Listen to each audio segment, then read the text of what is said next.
Someone needs assistance.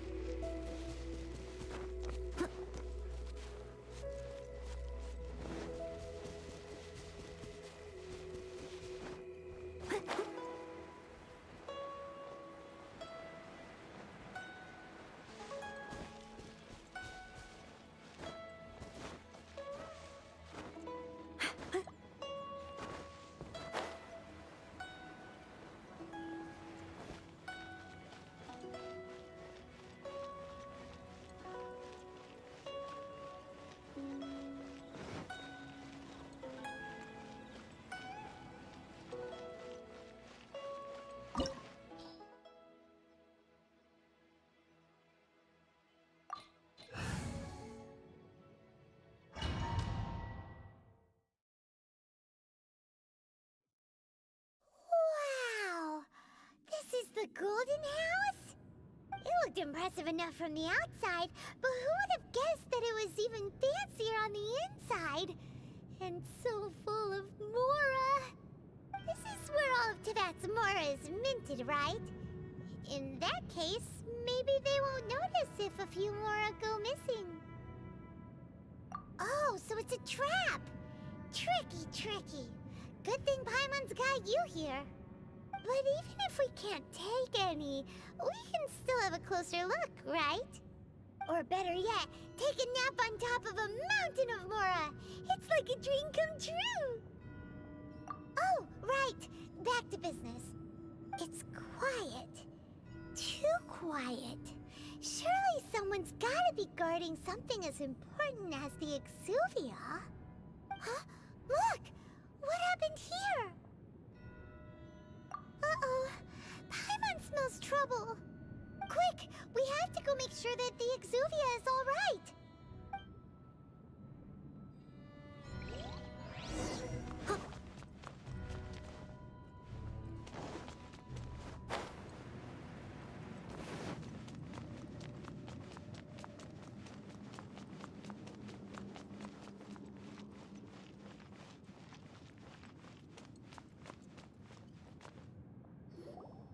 You've already fulfilled your task as guides, so why do you still linger here?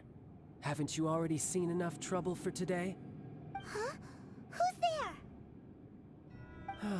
If you were Fatui, I imagine that you would be entitled to a generous reward from the Tsaritsa herself.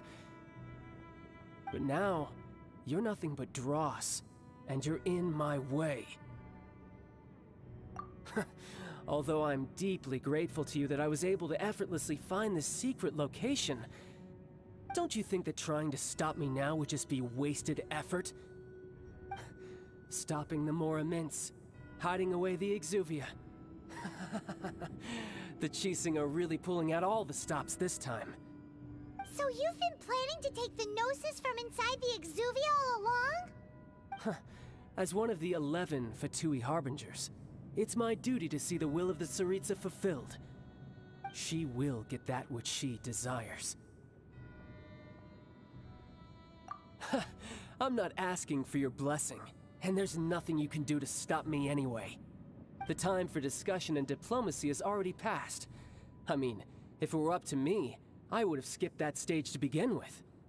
But I'm willing to do as the Tsaritsa deems fit. Either way, we now come to my favorite part. A simple pleasure, and one that I am oh so delighted to be sharing with you. The battle. Battle? So you're the type that goes looking for trouble, huh? You could say that. When Signora offended the deities outside the cathedral in Mondstadt, she swiftly left the scene once her mission was accomplished. Instead of confronting you directly, she chose to rely on the snow and ice to make her escape. She wouldn't want the knights to come running towards the sound of battle now, would she? When she faces a worthy opponent, she will prioritize her mission, weigh the outcomes, and consider the consequences of her actions. But as for me, the greatest pleasure of being a Harbinger lies in crossing blades with strong opponents. We won't let what happened in Mondstadt ever happen again! Oh, so you intend to fight me? good. I won't kill you, Traveler. I'll just play along, to feel the thrill of battle.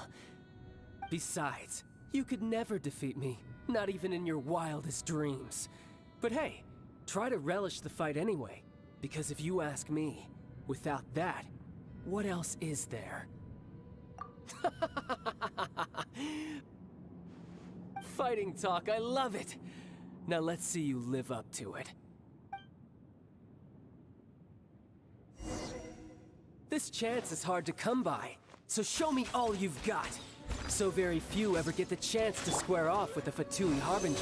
So come now, amuse me, and don't you dare disappoint. Get them!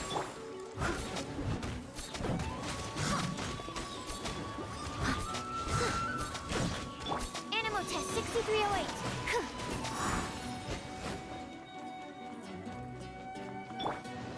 Celestial Nice Voyager! and spicy.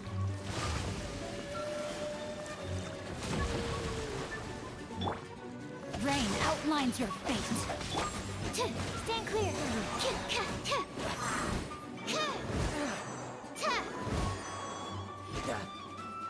Cowering already?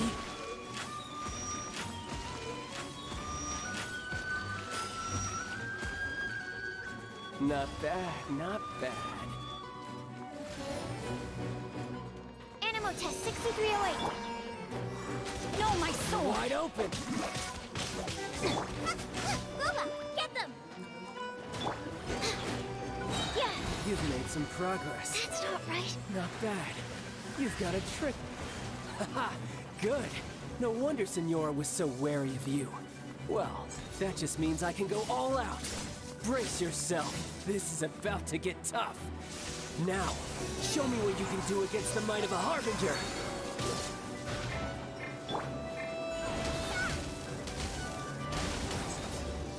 Break!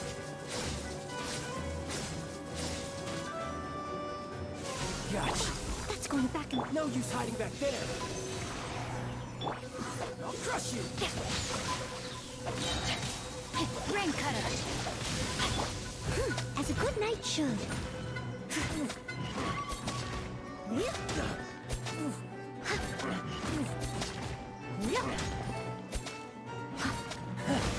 You've got some skills.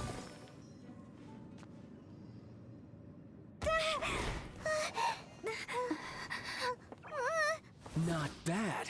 Your swordsmanship is quite impressive. But that's about as far as you'll get.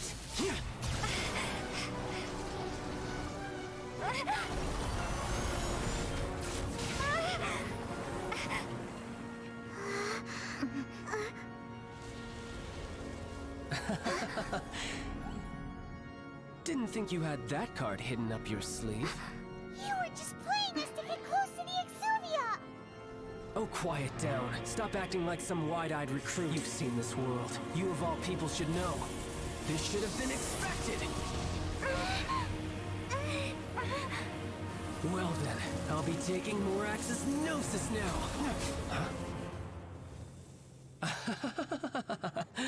I see. Well, this is most unexpected. You beat me to it, didn't you?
Master? Or did you leak the information regarding the Gold Mouse to me on purpose?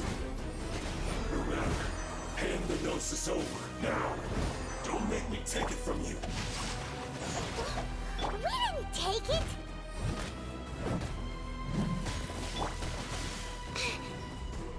Stand clear. Out of the frying pan. Time to act. No, my sword! Leave it all to me.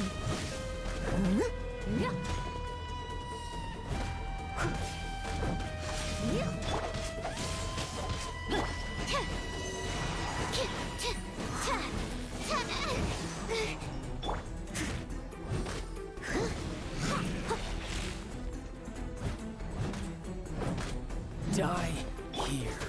Boba, get them! Animal test 6308.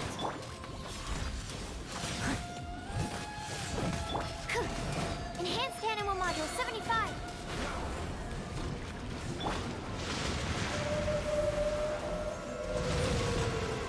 Out the frying pan, into the fire. Got her.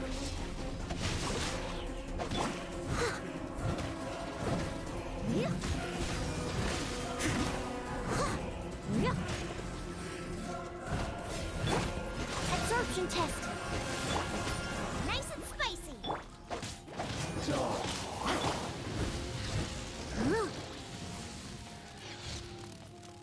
If at first you don't succeed.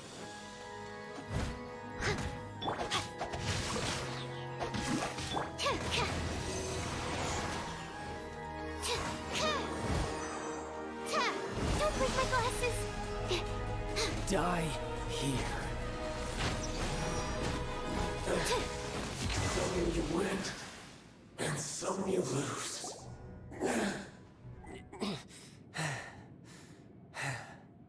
Look! Child's back to normal again. Well then, time to cool off. It seems the burden of the foul legacy transformation was too great for my body. I lacked the opportunity to think this through. And now that I consider the matter more carefully, you never had any chance of beating me to the Gnosis. You had no connection to the Gnosis, no matter where it had been taken. That's what we've been trying to tell you. We didn't take it. Your show of ability today far surpasses that of Signora's initial assessment of you in Mondstadt. Tell me, how could that be? You already know the answer, don't you? I can see it in your eyes. But if that is a secret you wish to keep, I guess I'll just have to curb my curiosity. This battle has already left me satisfied. Anyone who strives as I do to grow stronger shall be called a friend, even if our friendship can only be shown in battle against one another. Pretty sure that's not the normal way to make friends. Unfortunately, I must bring this amiable conversation to an end. My quest still beckons. Given that the Gnosis wasn't taken by anyone, then we must look once again to the beginning. Perhaps it was never in the Exuvia to begin with. In fact, it might be that the Exuvia was just a diversion of sorts. What? So you mean that... Yes, it appears so. Interesting to say the least. It seems that the guardian deity of the capital of commerce is also well versed in little maneuvers beyond the boundaries of contracts. As such, we must now look to our backup plan. backup plan? I had hoped it would never come to this, for the weak will be swept away in the process. The truth is, the world belongs to those who pursue strength. I seldom willingly involve myself with the weak. Unfortunately, we cannot be picky about our methods as Fatui Harbingers. Children must all learn to eat their vegetables sometime. So what are you planning to do? I will awaken the god that lies dormant beneath Guyon's stone forest. A god? Osial, overlord of the Vortex, who was defeated by Morax, the GR Archon in the Archon War.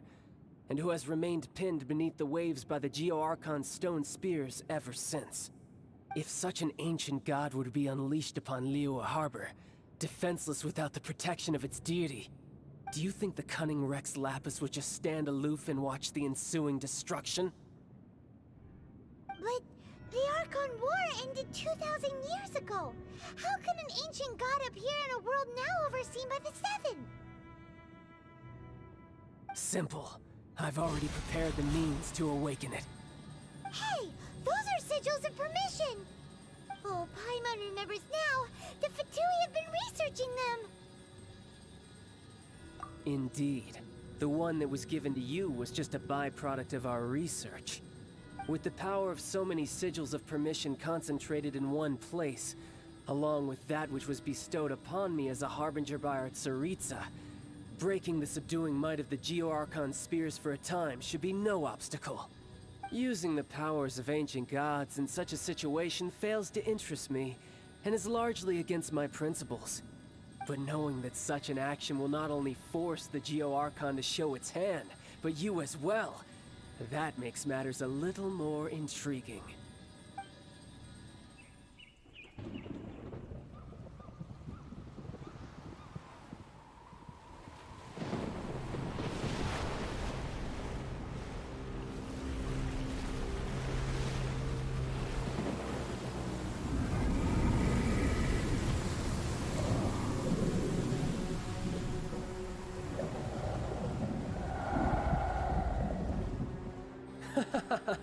Let's see. Will the nation that has lost its deity be swallowed up by an ancient malice once more? If you wish to drown together with the people of Liyue, you're free to stay and enjoy the show. Huh? He's already gone. That guy is fast. What's going on?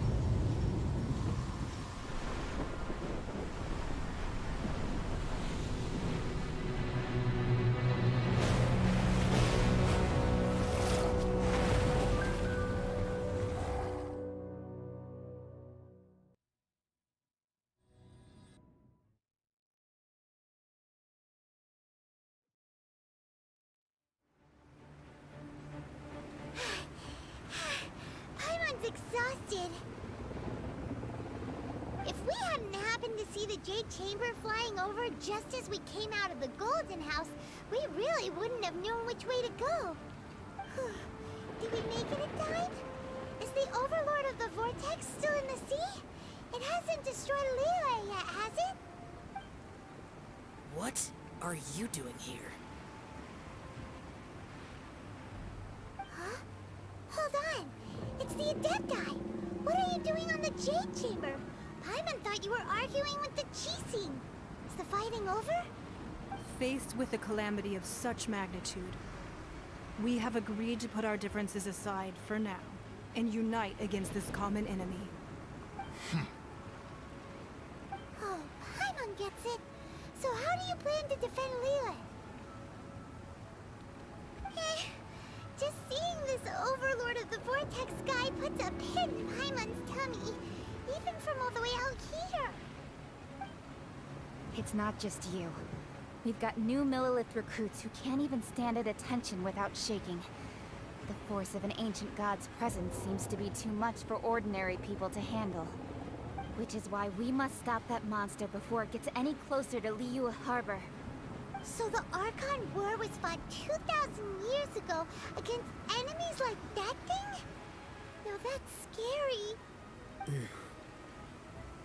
So will the power of the Ginseng, Millilith, and Adepti gathered here be enough to stop that god? We've already discussed this together, and our conclusion is not necessarily. What? But all of you were supposed to be the guardians of Liyue. Can't you think of something? One certainly could. Huh? The Ginseng did once research the matter of the Guizhong Ballista when it piqued their fancy. And as fate would have it, one who did craft the Guizhong Ballista with one's own hands is here. For what could you mortals ever learn of Adepti mechanisms? Yet, it would take one, but a little tinkering to turn this ballista into an engine of war beyond your wildest thoughts. I suppose this is one blessing from the Adepti that we should be thankful for. So be it. We shall use the upgraded Guizhong Ballista to fight off that god. All the Adepti here can lend their strength to man it. We haven't a moment to spare. Our battle begins now. Yep.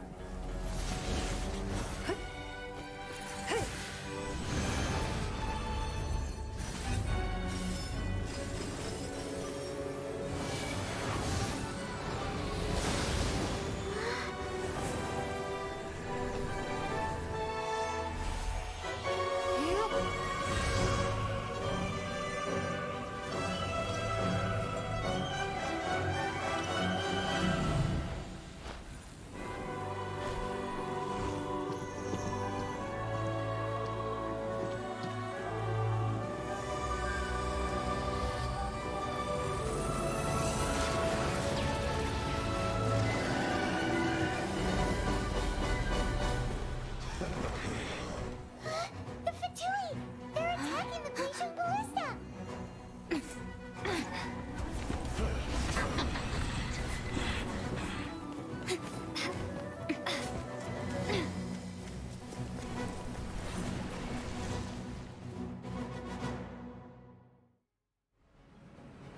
The three Adepti are manning the Guizhong Ballista. Do not let the Fatui disturb their work. All able Millilith, with me! Let's go help too! We Adepti have not faced a god in several millennia. Let one see what you're made of then. What strength remains within you, one wishes to witness. You can't run! Well, neither can I miscalculated.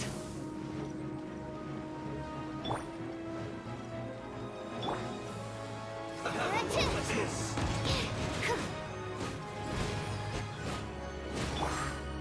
Steady as stone. Time to clean up.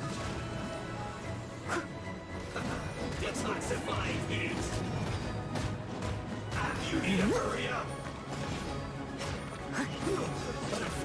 Have a load of this. No, my sword! That's it. Cook this through.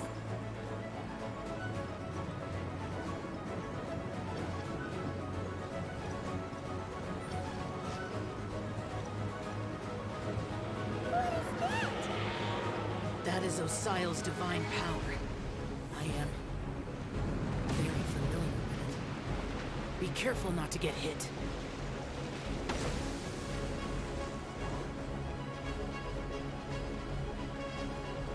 Leave it all to me. The Fatui! Their attacks are unrelenting! How daring. Snezhnai's diplomats will answer for this afterward. Every last one. Absorption test. Animal hypostasis emulator. Not Nice breaking and a spicy. sweat. The ancient god's attacking again! There are so many Fatui too! We can't look! Were you about to say we can't hold them, children? Huh? Don't lose heart. Here, take this. This is adeptal energy! That light from your body, it's like the time in Giant Cars! Wow! It's Madam Pink's shockwave! This granny's really strong!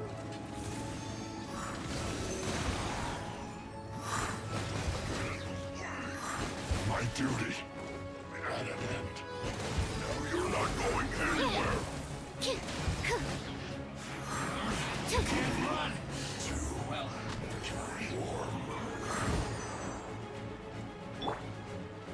Rain outlines your fate. Looks like I Leave it all went to too me. far.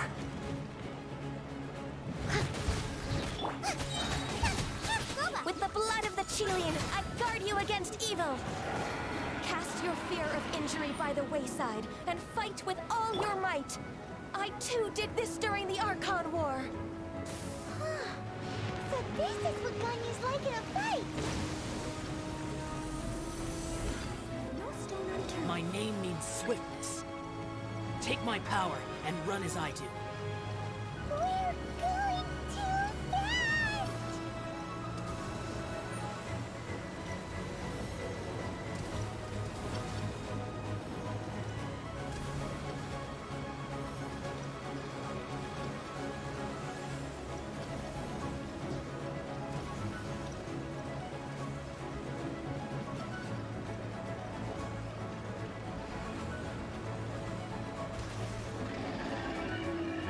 Child, you are strong in body and spirit. Perhaps you can withstand 3 forms of adeptal energy at once. This will hurt a little. Please bear with us. Once you've adapted, try to use them in battle. Someone needs assistance. Animal test 6308. Look at me.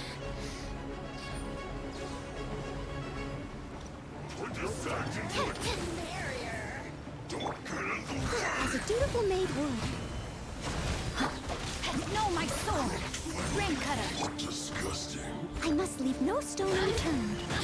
No, it's my work.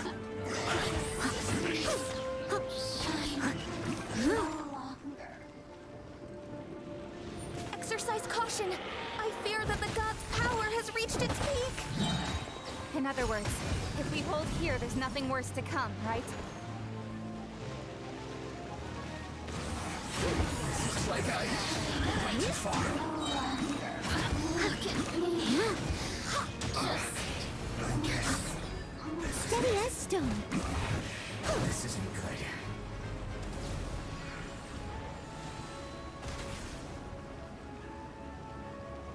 Cold cut plan. As a good knight should.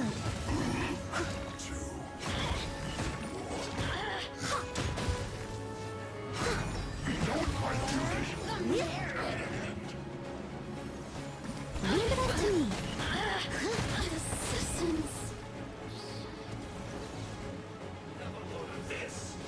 Let me amuse myself a little. Stand clear. Swirl, mark 2. The Fatui's numbers are thinning! Fight on, comrades! Once we finish this lot off, the Adepti will be able to deal with the god in peace.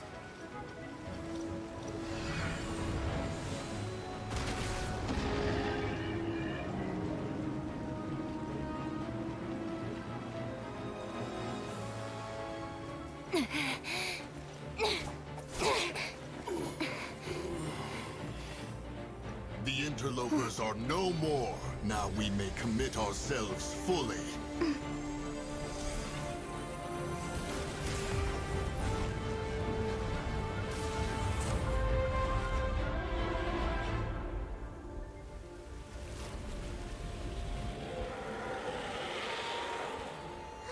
It's working! We just need to keep this up!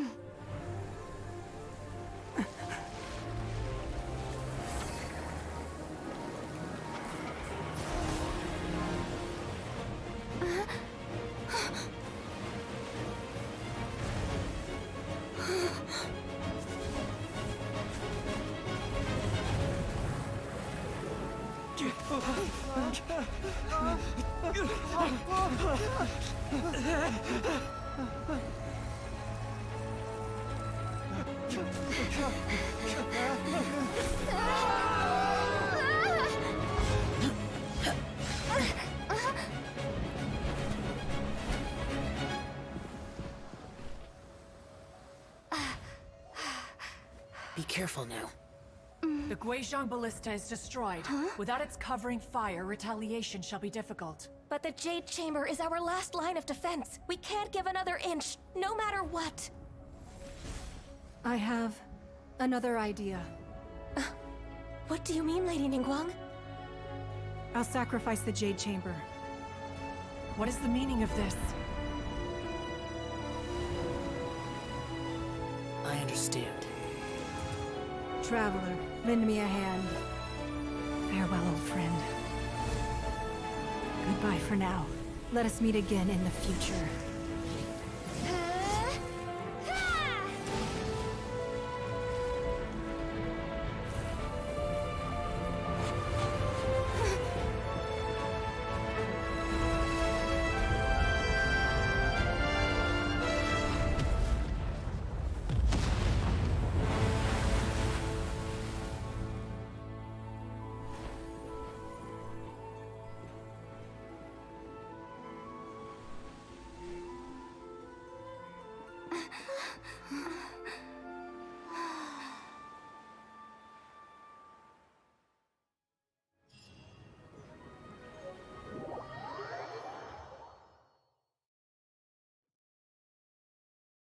Is it finally over? The ominous aura of that monster has indeed begun to fade.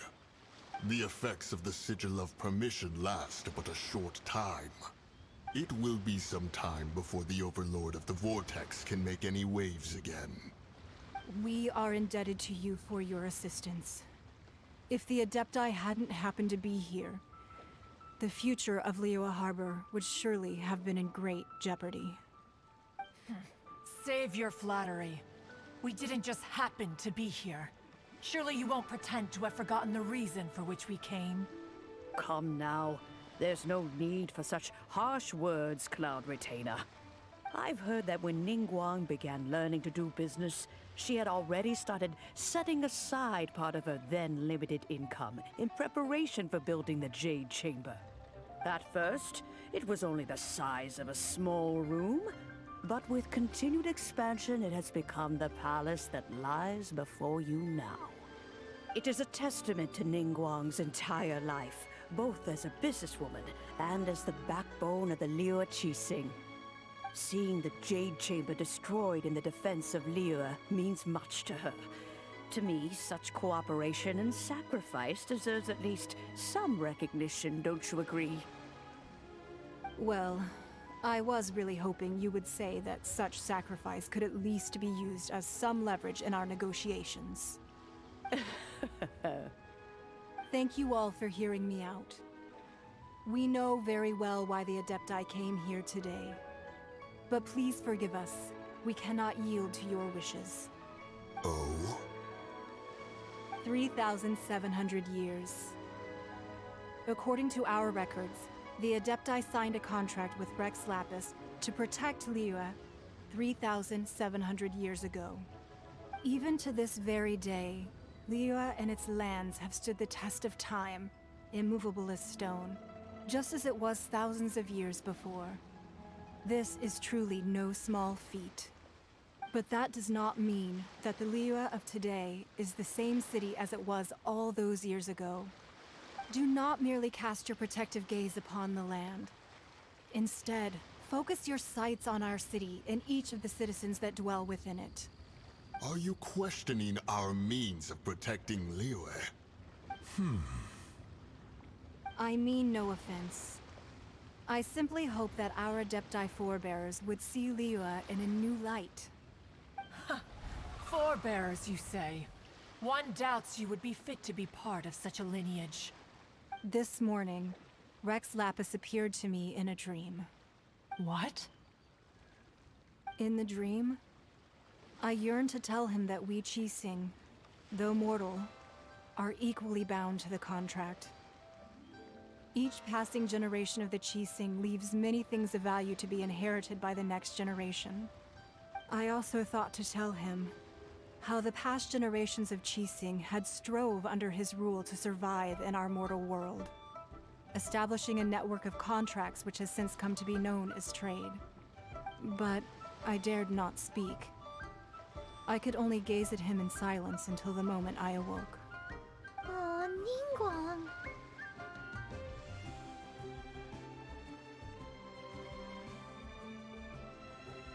Yet another perspective. What are you trying to say, Outlander?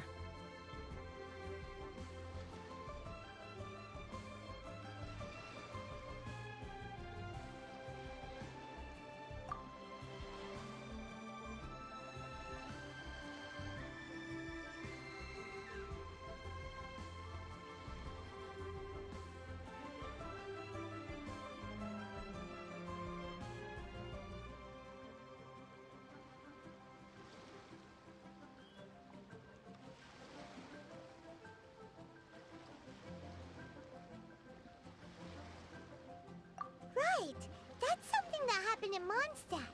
It's a story about the Four Winds and the people of the Animal Archon. The Animal Archon sought to quell the strife between the two sides, because he believed that such conflict would only scar the hearts of both, and that nothing good would come of it.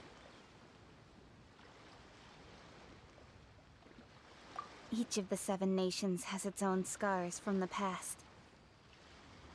Though your point is the very height of simplicity. As Adepti, we've become a laughingstock, to be chastised thus by an outlander who has lent us such succor. All right, all right. Didn't Ningguang suggest that we should focus on the city and each of its citizens? I know I already have, so why not see for yourselves? I apologize for appearing in full armor. I am afraid I cannot show the proper courtesies. And who are you? I am Feng Yan, a sergeant of the Millilith. I have come to extend my thanks to the Adepti. I thought this battle would perhaps be my last. But thanks to the aid of the Adepti, our forces were not as badly battered as I feared we might be. Although I am a mere mortal soldier, I promise to hold the line and never betray the grace given to us by the illuminated Adepti this day.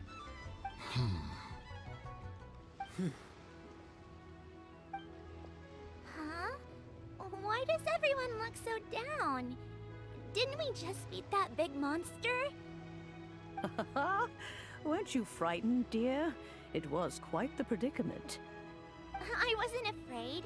All the strong Millilith guards were there, and those powerful heroes with their visions were there. Everyone was there. When danger is near, everyone always protects me.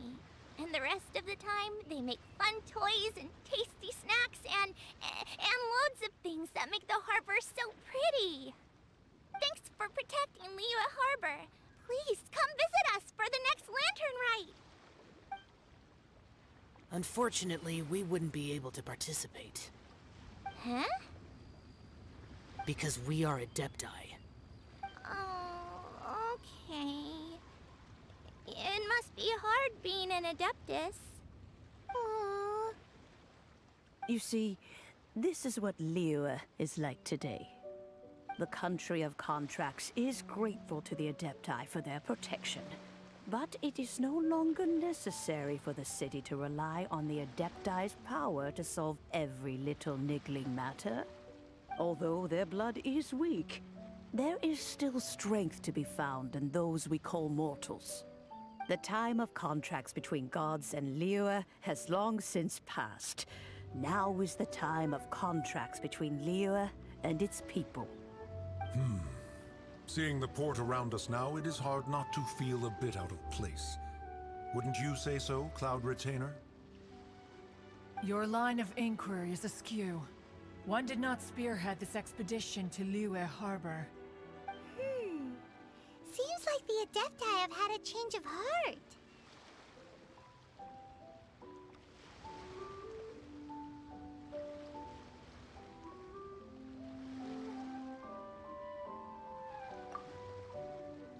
Let us return now. Eager to leave, Conqueror of Demons.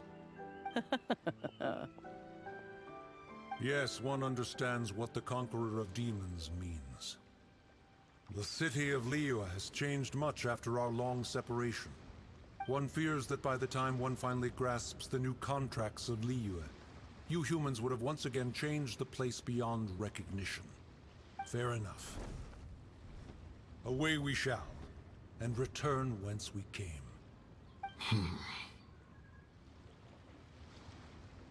Since we Adepti have consensus, then one shall persist no further. But how will we ensure that the Liyue Ginseng will not simply exploit their power once we depart? In my view, that is still a thing to be guarded against. All right, Mooncarver, you needn't worry. It seems to me that this right of supervision is best left to the people of Liyue.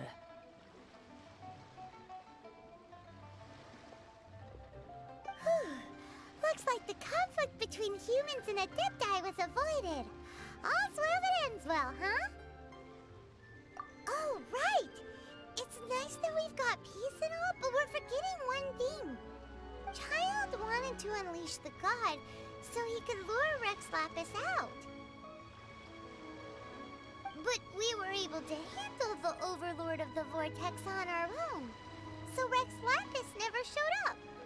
Oh, and speaking of that, don't we still need to get to the bottom of that Archon's death, too?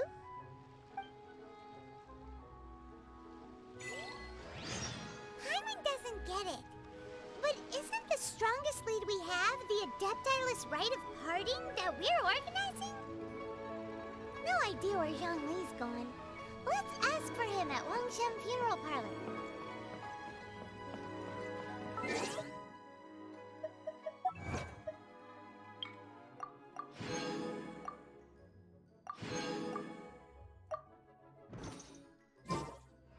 I'll catch up.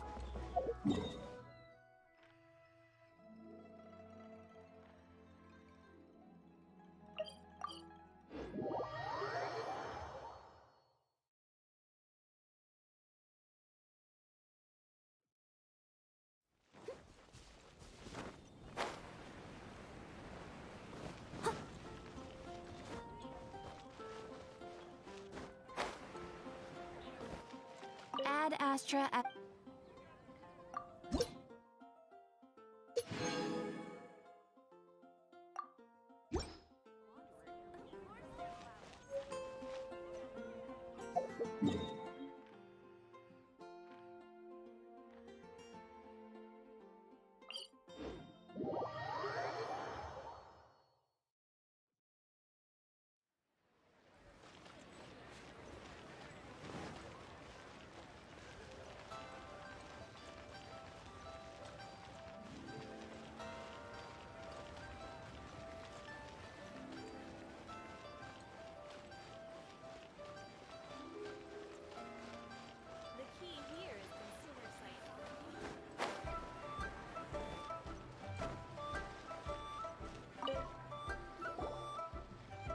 Is there anything I can do for you two? I'm afraid that Wangsheng Funeral Parlor isn't in the best state to receive guests. We've come to see Zhongli. Could you please tell him we're here? Unfortunately, Zhongli isn't here at the moment. It seems he went to Northland Bank. Doesn't the Northland Bank belong to the Fatui? Last time we saw Zhongli was before we went to the Golden House. Do you think he doesn't know about the attack on Liyue? Visiting the Fatui at a time like this could only mean more trouble. We had better go and make sure that everything is okay.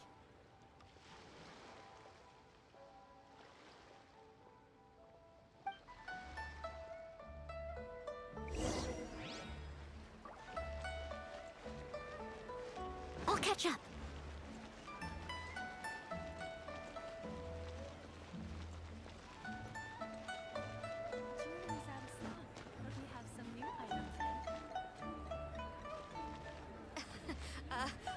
Join the Adventurers Guild. You'll have a blast.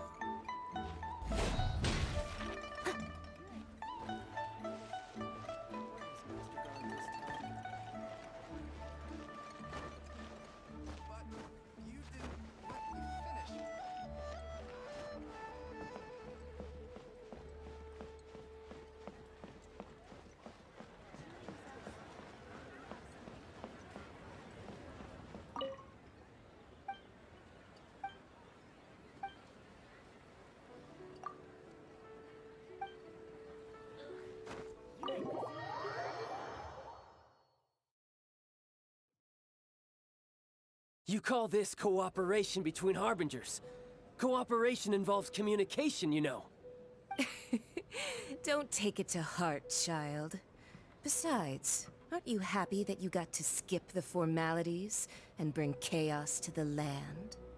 I'm sure you must have enjoyed that. Oh, it seems that some of your friends have arrived.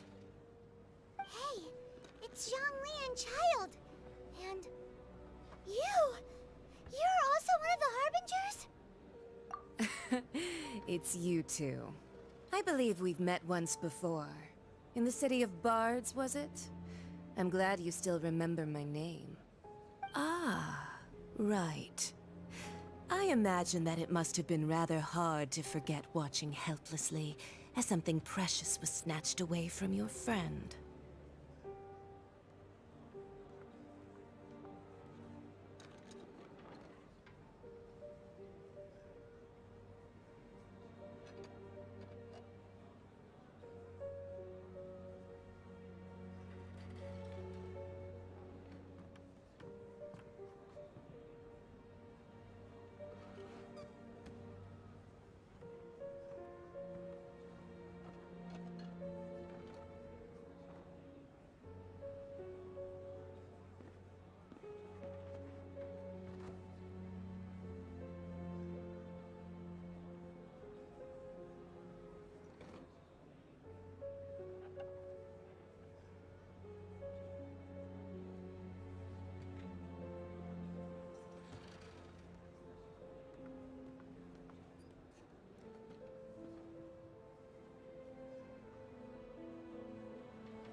No, don't let her get to you!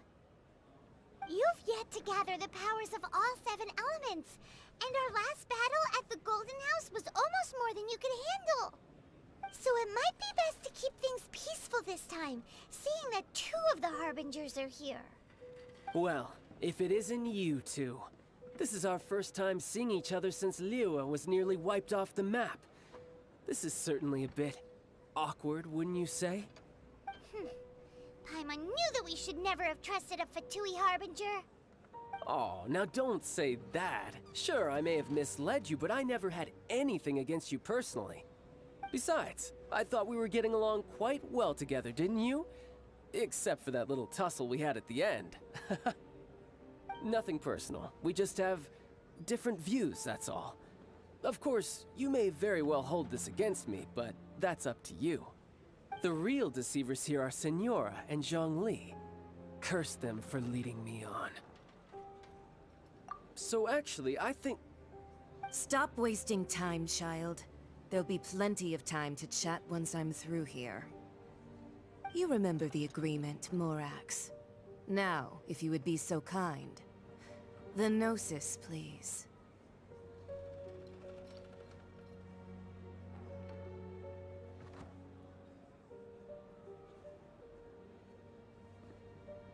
What in the world are you talking about? The contract is fulfilled. That which thou seeketh is now bestowed unto thee. For my promise is solid as stone.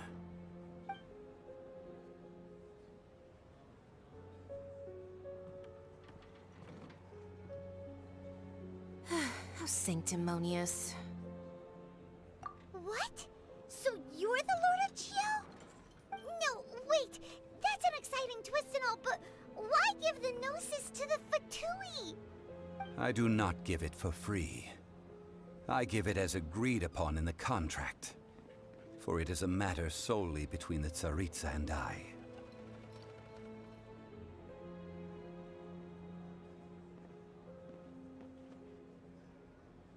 Yeah, you don't think you went a little bit too far with that whole fake death thing? Everyone was preparing the ceremony for you and splat! This big dragon falls out of the sky and all of Lyric goes into an uproar. Talk about a disaster. Gathering all the forces that had been bubbling behind the scenes, and then stirring them together in a pot that was bound to boil over. That's what he wanted to see, am I right? Wait, what? Perhaps it's best that I explain. As you know, I've dwelt upon this world for more than 6,000 years. It is now 3,700 years ago that I founded Liyue, together with the Adepti. Even boulders that can withstand whirlpools will erode with the passing of time. I kept convincing myself that cracks had not begun to form, and that the end of my time had not yet come. Until one drizzly day, as I was strolling along the harbor, I heard a merchant tell one of his workers, "You finished your duties. Go ahead and call it a day." I stood motionless among the crowds, asking myself, have I already finished my duties? Oh, Zhongli. But as I began to consider relinquishing my divine role, I soon discovered that many reasons still remained to not hastily depart. Was Liyue, the city I had dwelt in for so long, already prepared to enter its next age? I decided that a test was needed in order to reveal the answer. So I feigned my own death, and gathered the cast of Child, the Adepti, and the Liyue Qixing to play their roles together on the stage that was Liyue.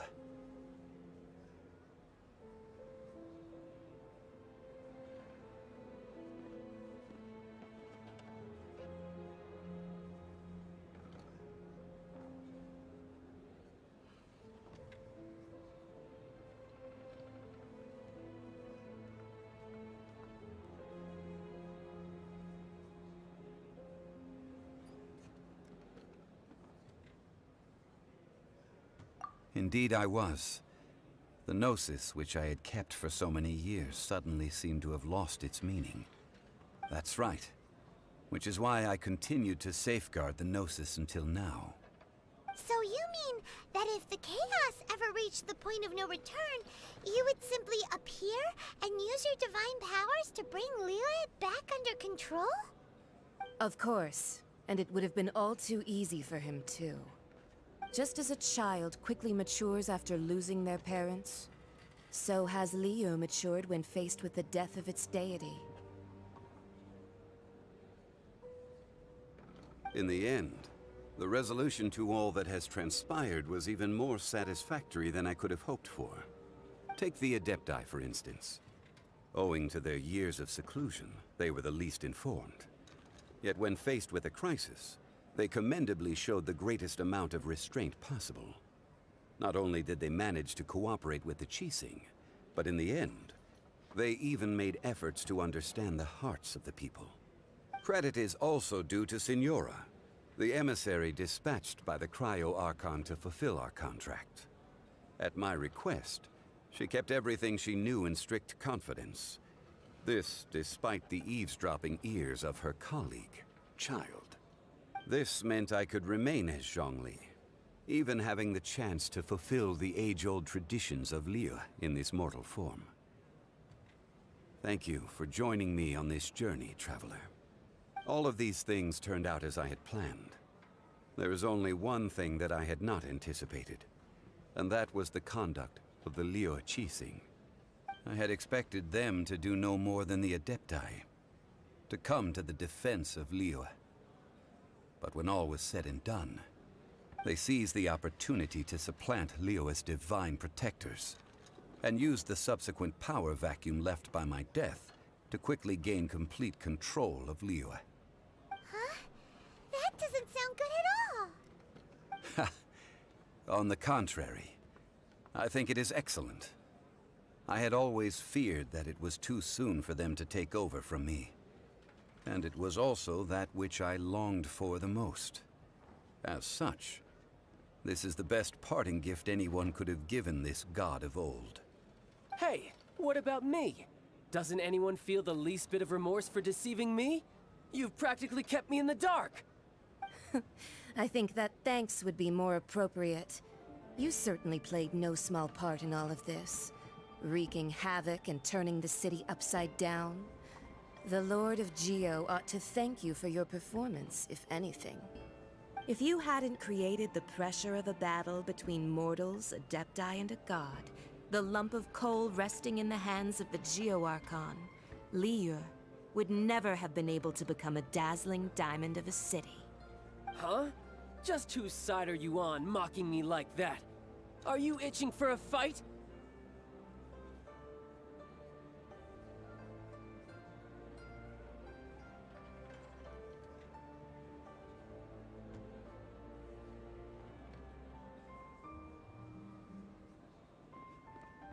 Hey, haven't you learned the Liyue saying, don't always call it as you see it? Well then, with the Gnosis in my possession, I have no use for such idle chatter. We should return to Zapoljarny Palace and seek an audience with Her Majesty, the Tsaritsa. Come, child. Fine. I'll meet you there later. I'm not sharing a boat with the likes of you. Do as you wish.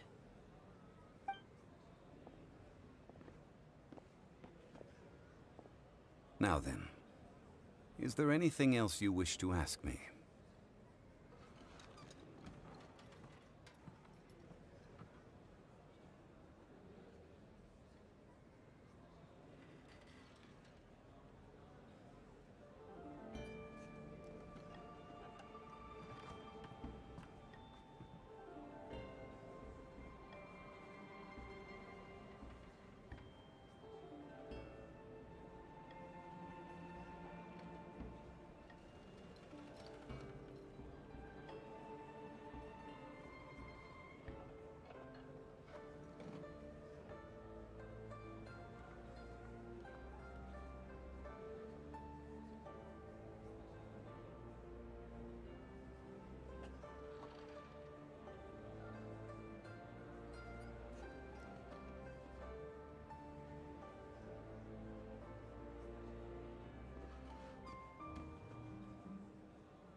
Right!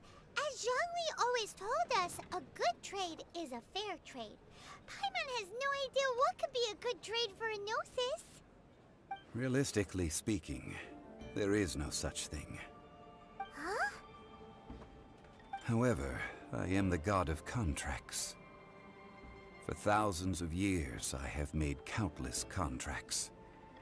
If the deal was of no benefit, then I certainly would not be inclined to agree to it. My agreement with the Cryo-Archon will be the last of my contracts as the Geo-Archon. My contract to end all contracts. As for the bargaining chip that the Tsaritsa used to balance the scales, uncover that answer for yourself in your future journeys.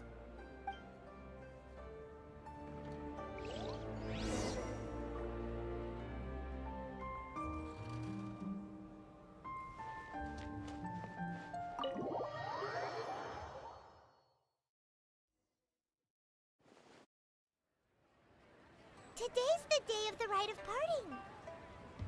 Although the star of the show is fake, we've spent so much time trying to organize it, it would be a real shame not to go there now.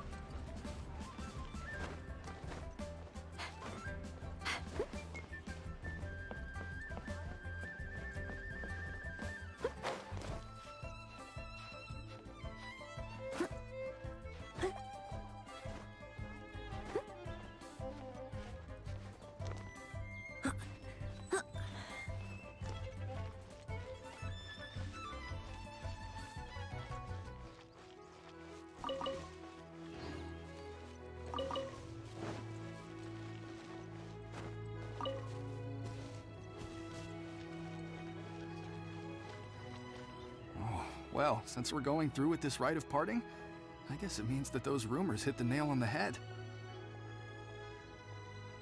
So Rex Lapis is really... But they didn't catch the culprit, did they?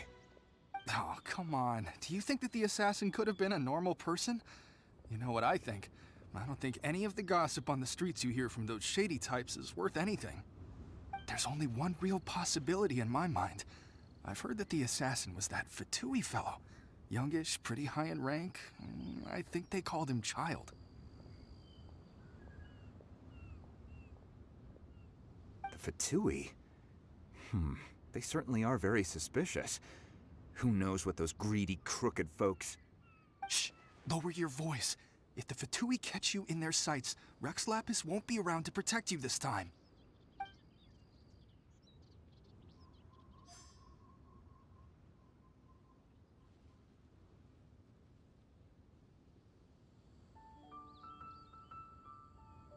Please be mindful of your personal safety.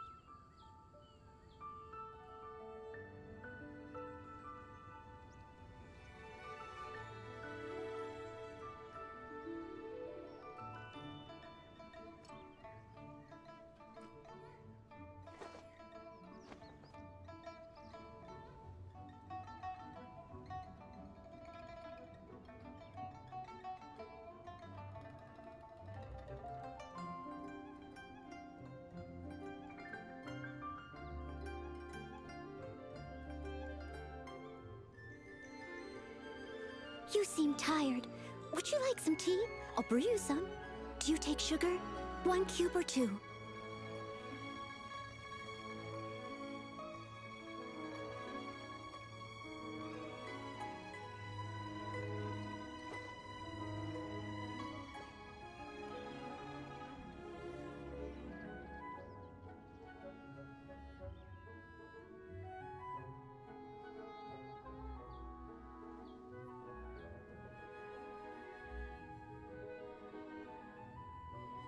Leave it to me.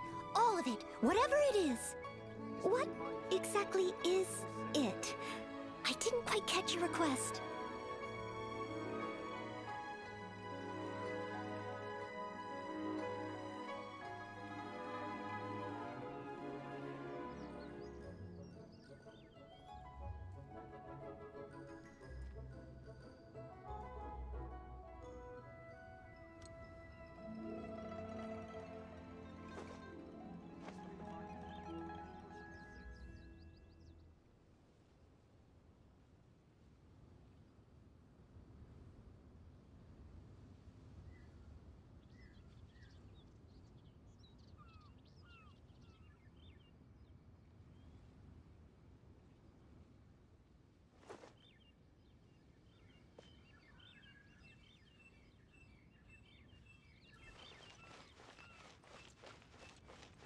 You know that god from the ocean couldn't have just shown up out of nowhere.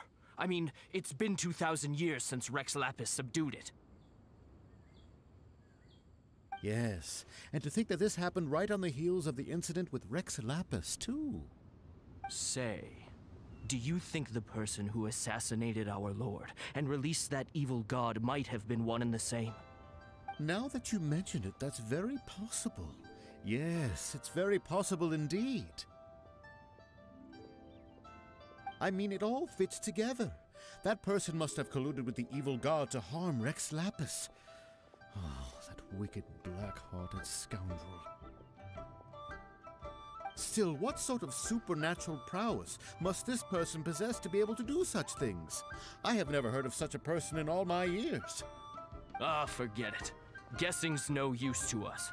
Look, the Millilith over there looks like he's about to make an announcement. Let's hear what the Ministry of Civil Affairs has to say first.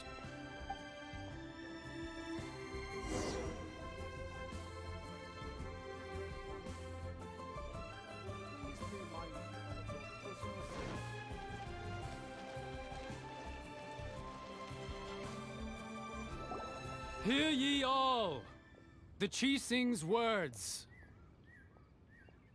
Though a dragon soars ageless as the mountains, it too must return to dust. This is common knowledge. Gods and Adepti live glorious lives, but both light and shadow have their season. So too must they face divinely appointed trials. Rumors and hearsay abound on the streets that Rex Lapis was murdered. Now, let the truth be revealed. Having been thwarted in his trial, Rex Lapis's soul has recouped the celestial heights. He beseeches the people of Liyue to grieve not and to let not their hearts be saddened. Nor are they to believe street-born rumors or indulge in baseless speculation.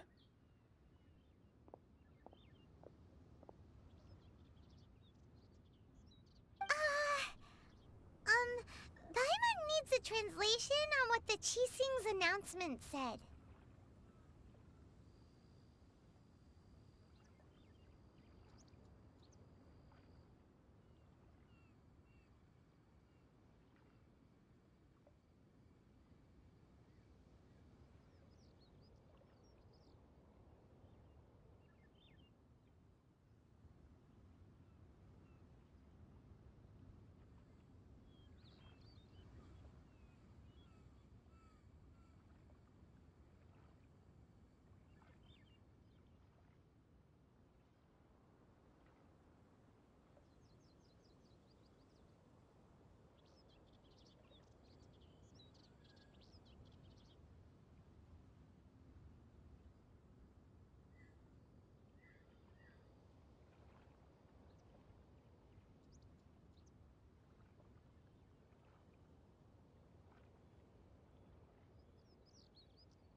So that's how they're spinning it. Something feels off.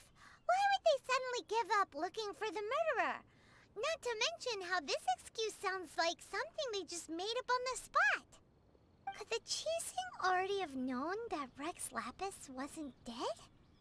But Zhongli said that neither they nor the Adepti knew anything. Did Zhongli tell them in secret after his gnosis changed hands?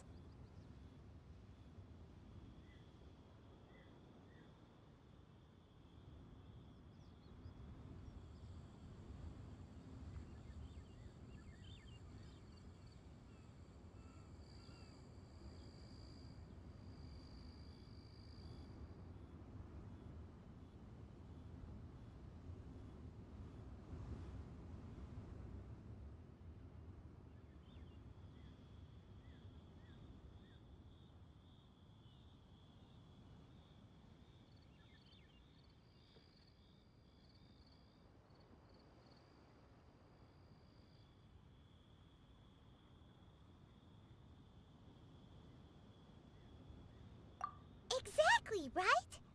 Ooh, seems like the rite of parting has been going on for a while now. Let's go have a look.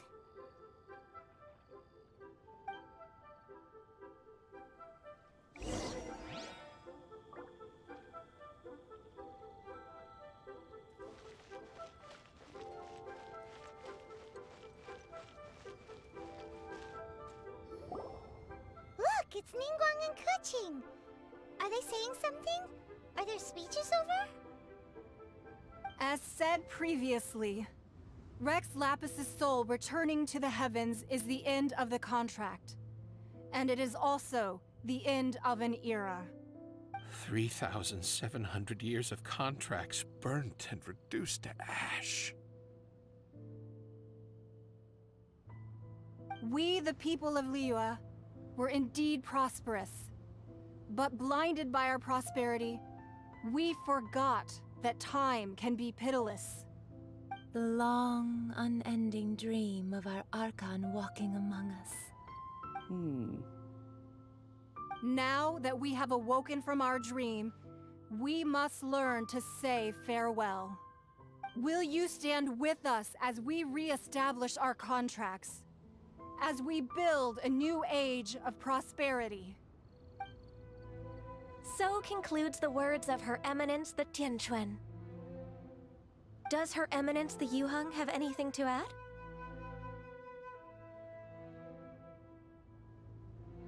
Huh? Is she looking this way? Traveler. Yikes! She really is looking our way! Is that the traveler who they say defeated the ancient god? So young. The Liyue Qixing always repay their debts. And as you have heard, our eyes see far and our reach is long. Name your price. You deserve that much. Whoa!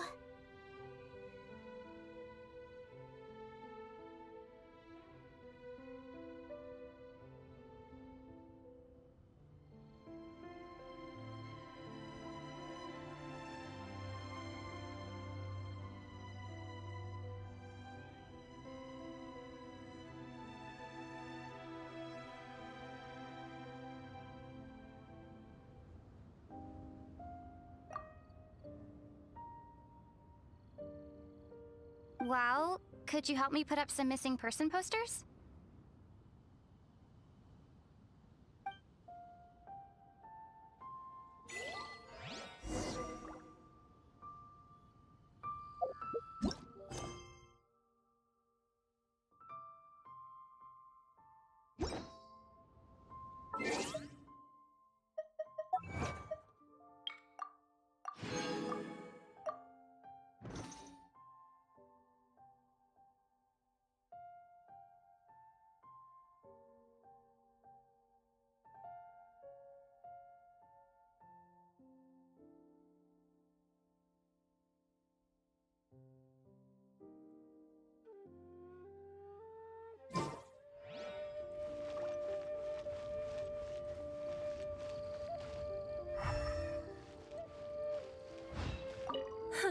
And to think I'd put my best perfume on before coming here, thinking you'd like it. But it seems as if those perfumes really were meant to be offered to Rex Lapis. Well, that's fine. Suffer no rivals in love, they say. And that's 3 gone in 1 stroke.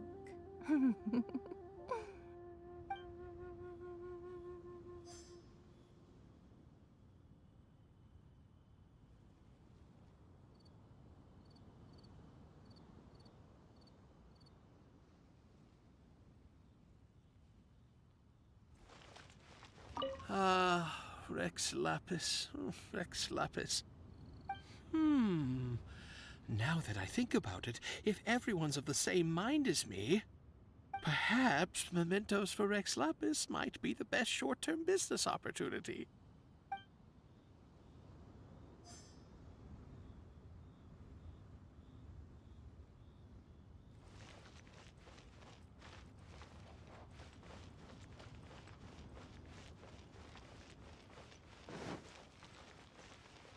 As for the mortals and adepti of Liyue, what shape shall our relationship take from now on?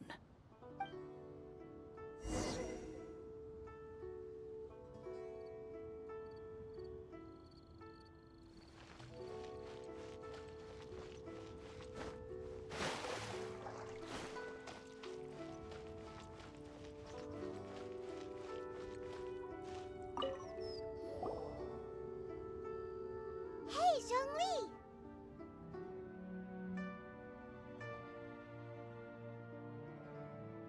Look at this.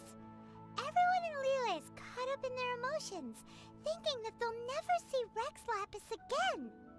And here you are looking all relaxed. Why would I not feel more at ease after laying down the burden I have borne for 3,700 years? Right, if the two of you can spare the time, I should treat you to a meal at the Shinya kiosk. Ha! That sounds like big talk, Zhongli. Paimon might have believed you if you were treating us to some third-round knockout, but you'd have to pay out your nose just to stand inside Shinya kiosk. Are you sure you can afford it? You're right. I do lack the Mora.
But why would Morax lack Mora?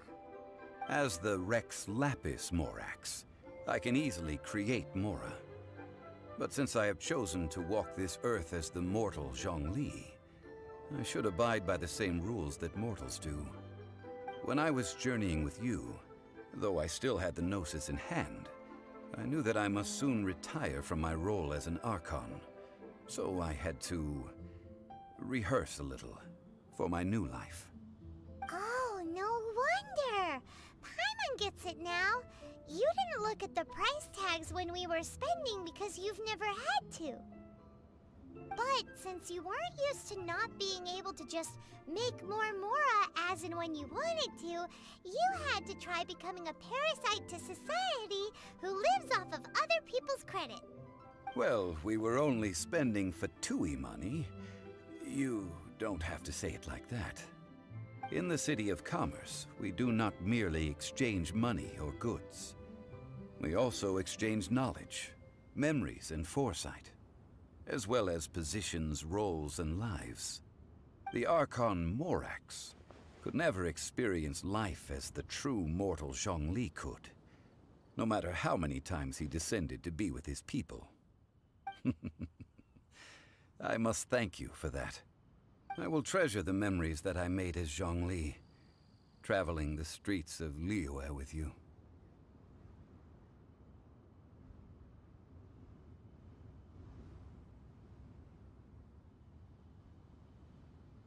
That is true. But there is no journey that does not end. No meetings without partings. Paimon thinks that we should make a move and continue our search for the Seven. I fear that continuing your journey may be difficult. The nation that neighbors Liyue by sea, Inazuma, is presently closed.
Yes, the nation has been closed by order of its deity, the Electro-Archon Ball.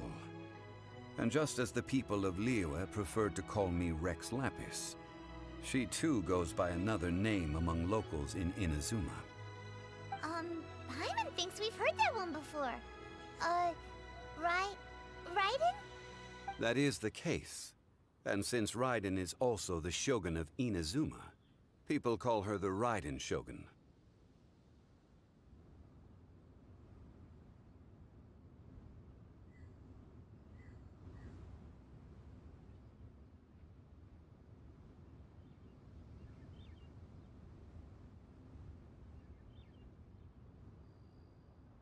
That said, though people at the wharf were saying that the situation in Inazuma is very tense, Paimon doesn't remember that always being the case.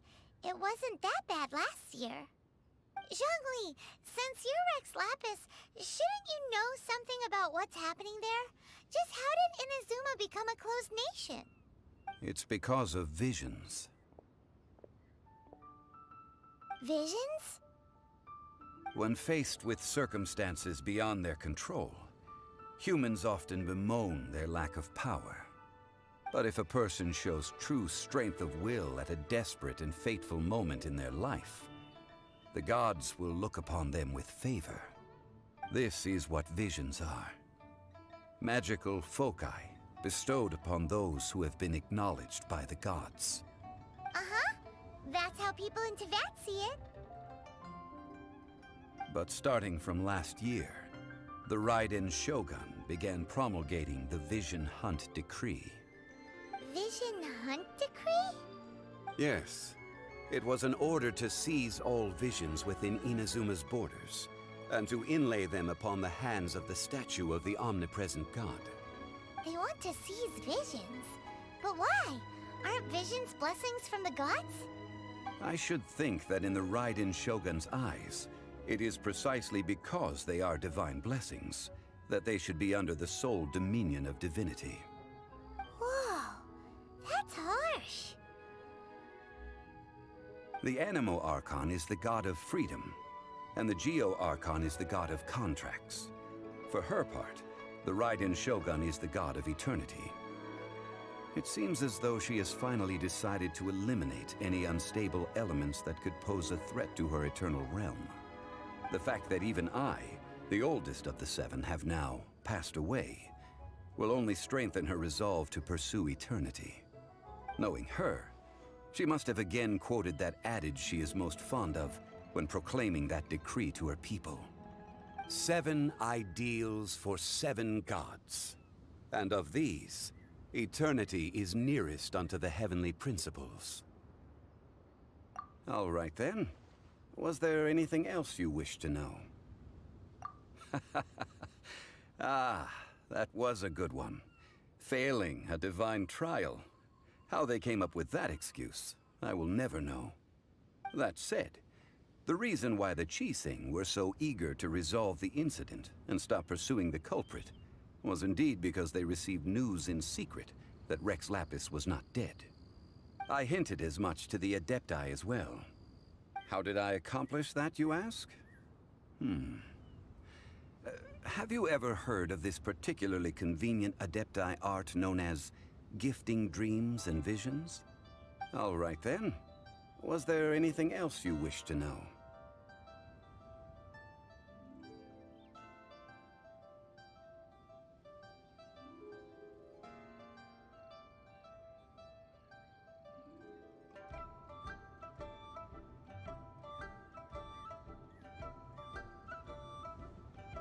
Yeah, about that. Before the Ginseng made their announcement, we listened to a lot of people talking on the way. Most of them put the blame for everything on Child. These are indeed false accusations. But it remains undeniably true that Child did send people to the Jade Chamber to prevent the Adepti and the Ginseng from defeating the ancient god. I've heard that Ningguang is busy milking that for all it's worth on the foreign relations front at the moment, browbeating the envoys of the Fatui. Ha! Those poor Snezhnayan diplomats. If it were not for Child's exalted position as a harbinger, I'm certain that they would have shifted all the blame to him and called for his dismissal by now. All right then. Was there anything else you wish to know?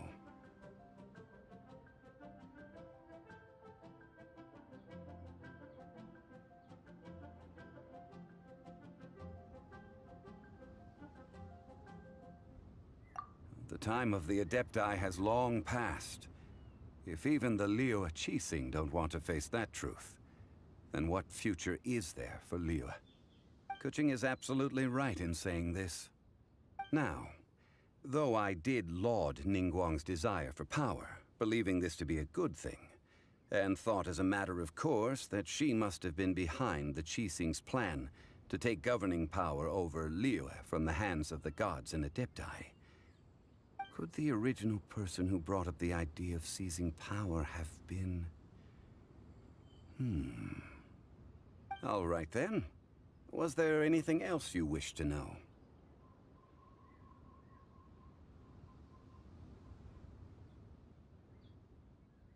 That's right!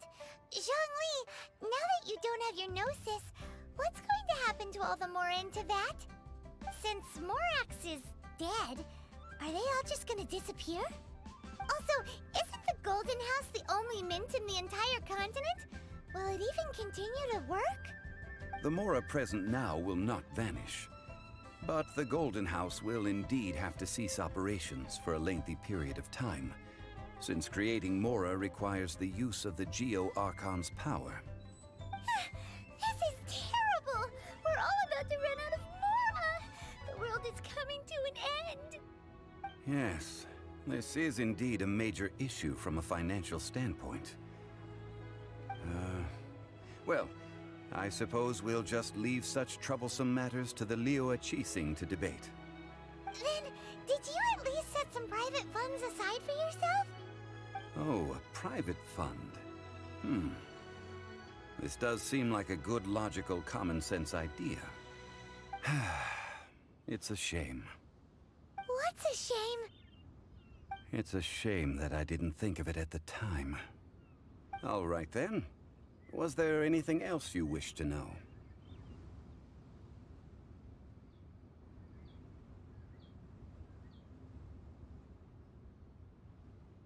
Yeah, about that. Before the Qixing made their announcement, we listened to a lot of people talking on the way.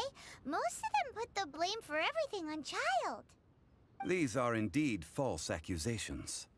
But it remains undeniably true that Child did send people to the Jade Chamber to prevent the Adepti and the Qixing from defeating the ancient god. I've heard that Ningguang is busy milking that for all it's worth on the foreign relations front at the moment, browbeating the envoys of the Fatui. Ha! Those poor Snezhnayan diplomats. If it were not for Child's exalted position as a harbinger, I'm certain that they would have shifted all the blame to him and called for his dismissal by now. All right then. Was there anything else you wish to know?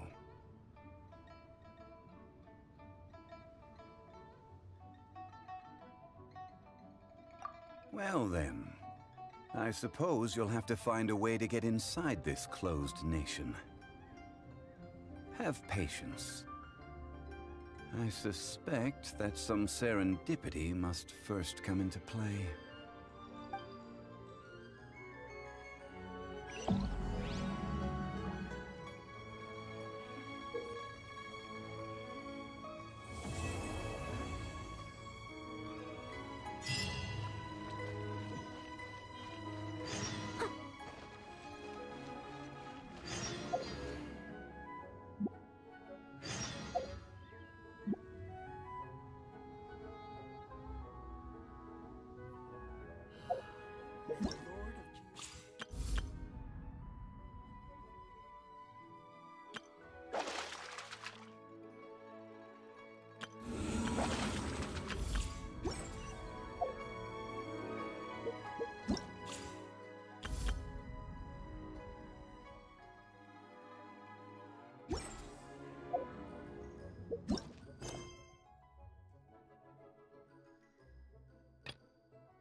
Someone needs assistance.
I can't wait to see my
read you a verse.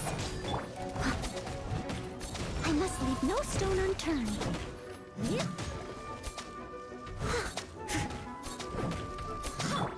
Animal hypostasis emulation.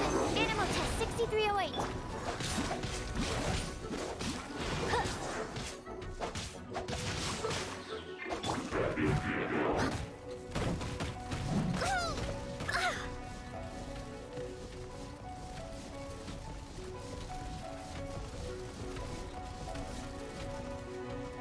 Leave it all to me.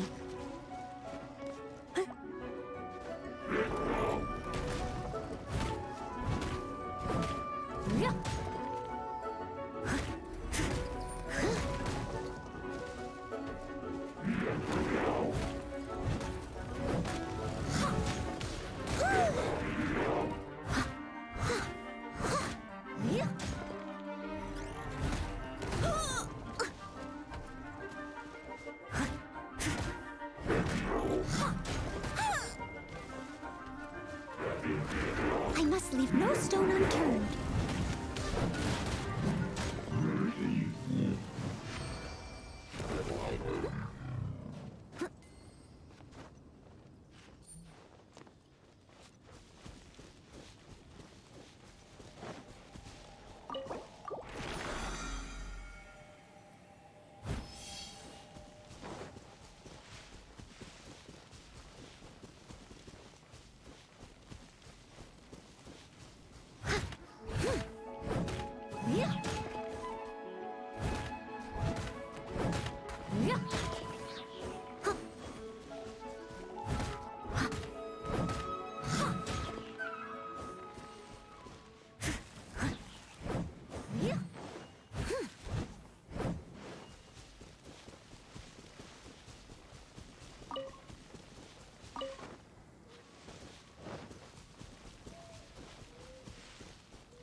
Leave it all to me.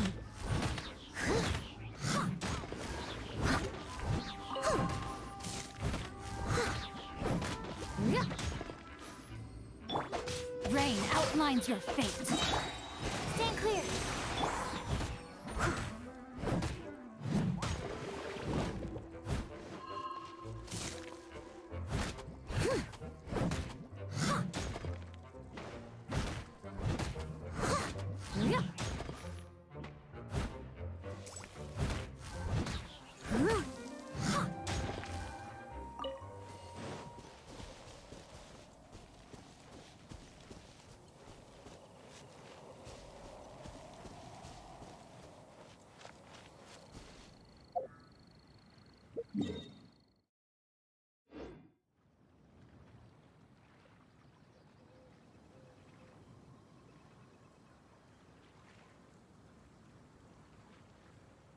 You seem tired. Would you like some tea? I'll brew you some. Do you take sugar? 1 cube or 2? Someone needs assistance.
I must leave no stone unturned. No, my sword!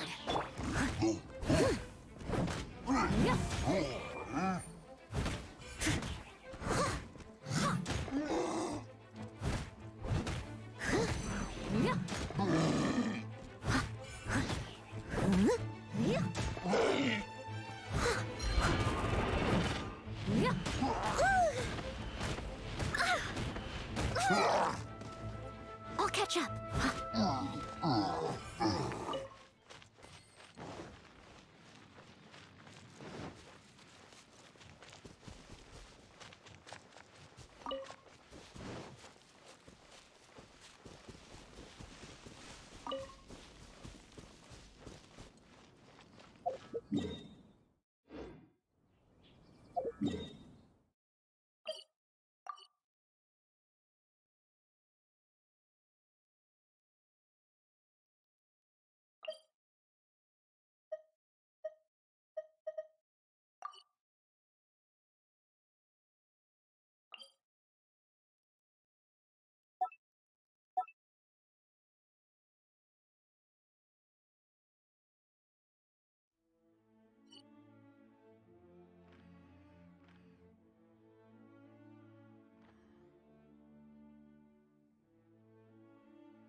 Animal test 6308.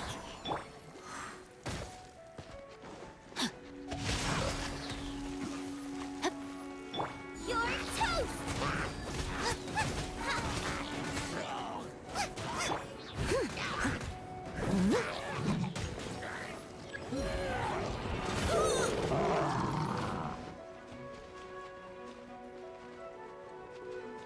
Leave it all to me. Time to clean up. Stand clear. Out of the frying pan, into the fire. Enhanced animal module 75. Rain outlines your fate.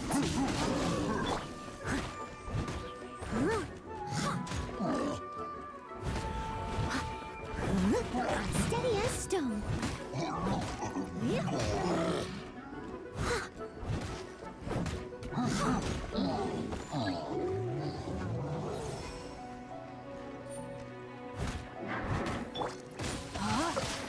Witness the power of Gugwa.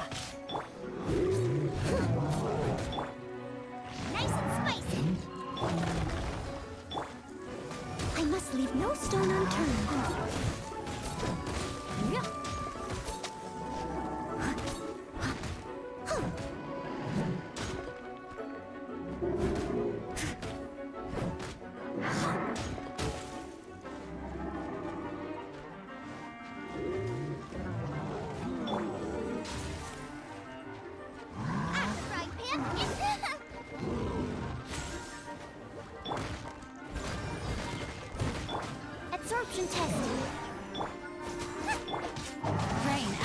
your fate.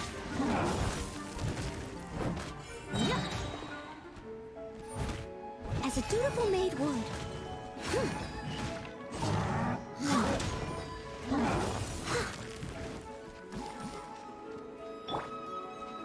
Gooba, get them!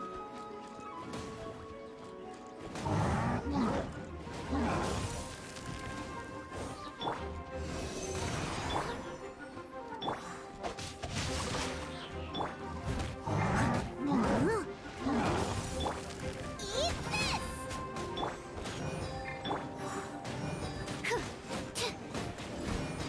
Animal test 6308.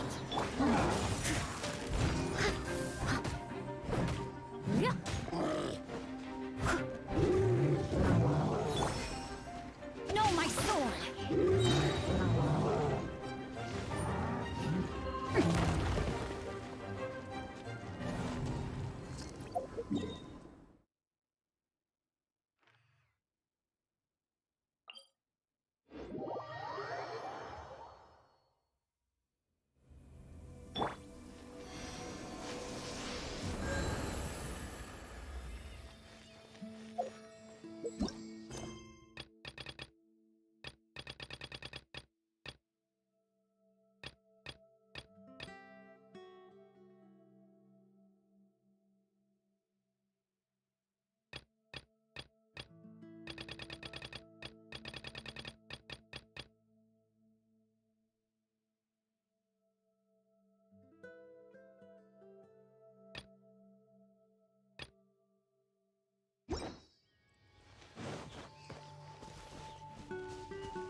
Leave it to me.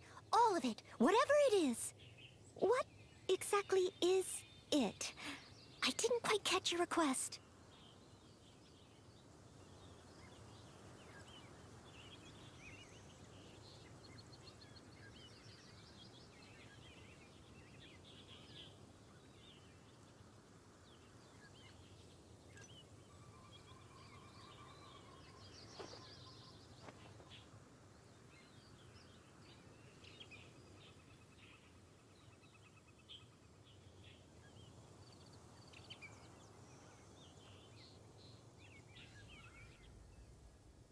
You seem tired. Would you like some tea? I'll brew you some. Do you take sugar? 1 cube or 2?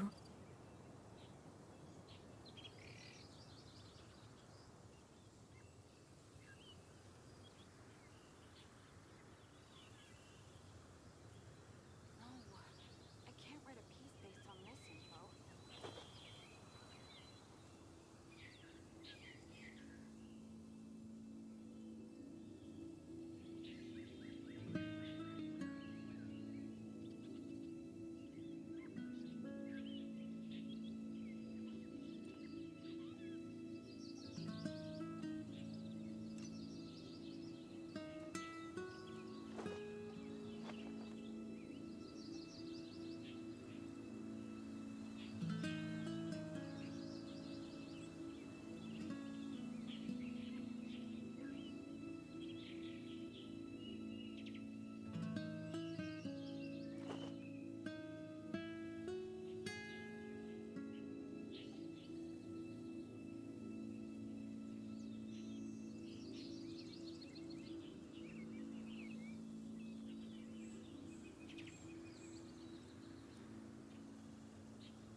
Write a piece based on this info.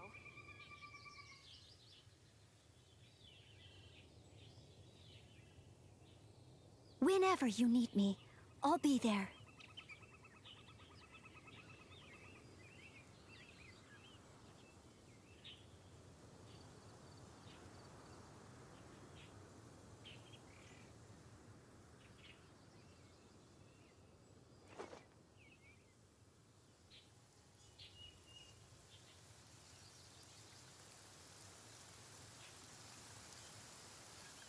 dear.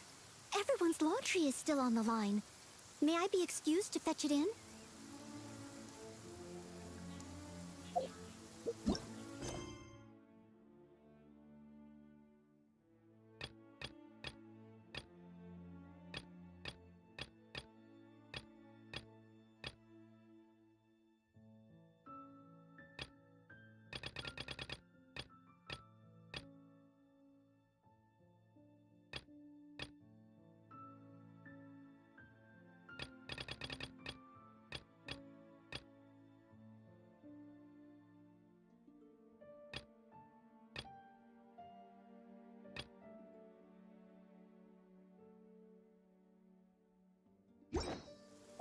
Leave it.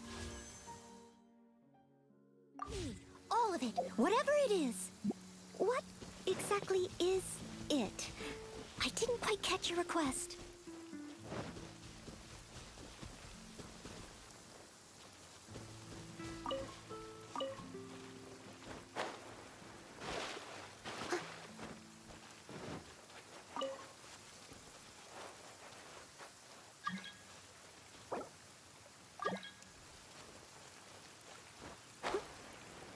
Someone needs assistance.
Such fair weather.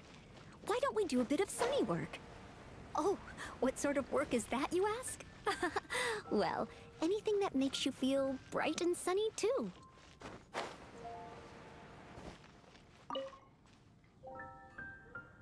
Traveler, please, over here. It has been a while since you joined the Adventurers Guild. Are your adventures going smoothly? Is that so? Apart from your own skills, reliable teammates are also indispensable when adventuring. Another person to count on is always good after all. But recruiting such dependable companions is no easy matter, is it? Yep, and it's even harder to get a guide as good as Paimon. Ah, yes. I do have some information that may be of help to you. Let me consult our records. Ah, there it is. There's been a certain blonde stranger who arrived in Mondstadt lately, dressed in most unusual clothes.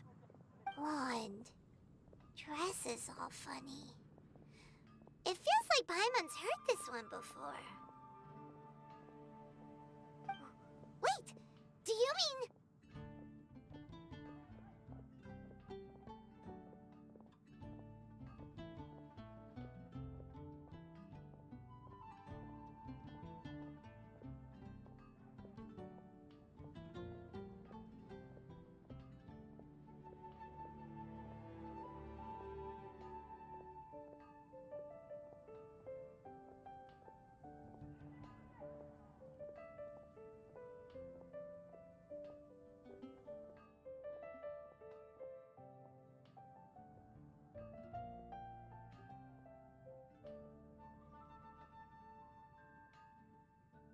Does that stranger's face look anything like hers?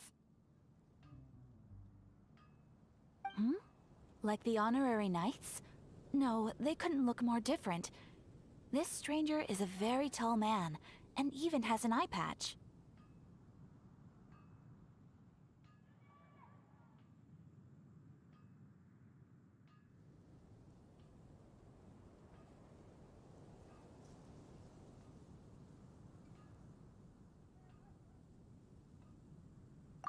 Seriously? How does this have anything to do with Kaya? Eye patches can't prove that you're related anyway.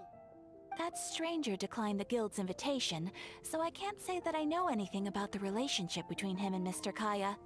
Nonetheless, you can look for him if you're interested. Perhaps he might accept your commission instead. After all, it is not uncommon for some adventurers to not want to be limited by the guild, but be happy to accept a fellow adventurer's requests. And should this stranger be a strong adventurer indeed, he would certainly be a big help on your journey.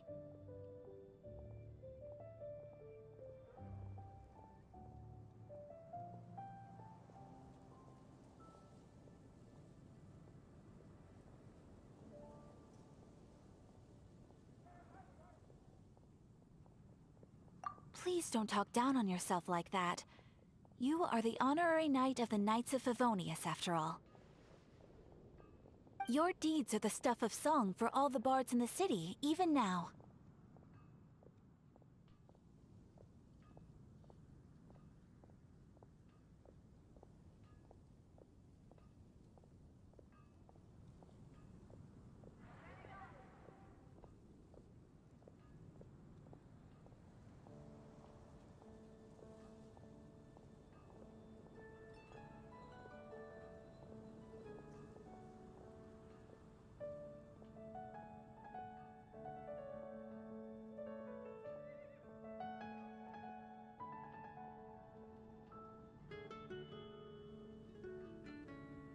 Well, as to further news about him, you may want to ask Mr. Lawrence.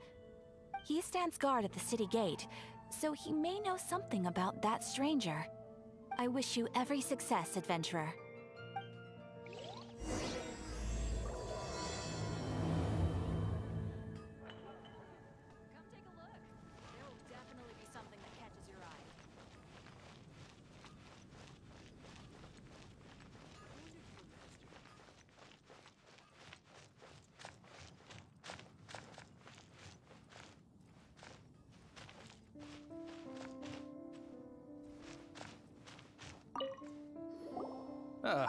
Honorary knight. Is something the matter? A stranger with an eye patch. Let me think. Oh yeah, I remember seeing someone like that. A blonde stranger dressed in unusual garb.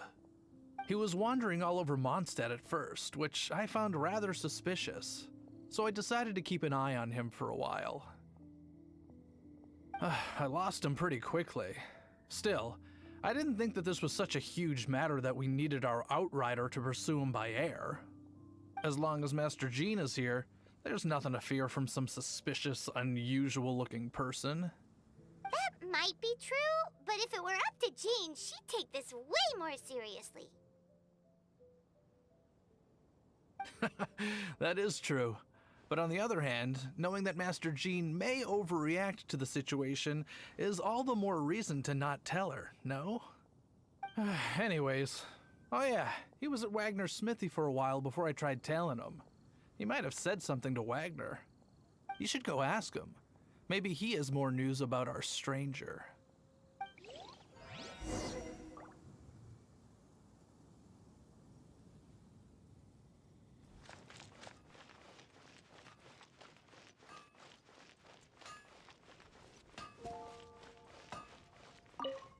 No wonder you were masking. What? You need something? Here, I remember him. He showed up a few days ago asking to buy a bunch of forging materials. Can't say I've heard of any of the materials he mentioned, though. He then had a look at the weapons in my shop before leaving. I've heard that he can be found drinking at the Angel's Share. If the Knights of the Guild want to get hold of him, that's the only place to be. The Angel's Share? Well, Master Diluc probably has his eye on that stranger too, then. Anyway, let's go to the Angel's Share and have a look.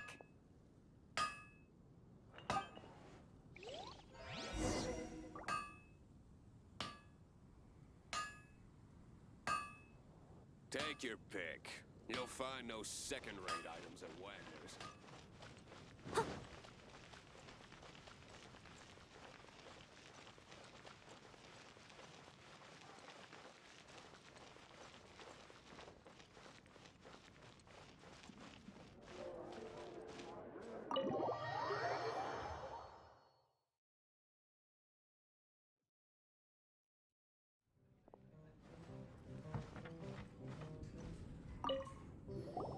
What will it be? Grape juice or apple cider?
Hey, Charles!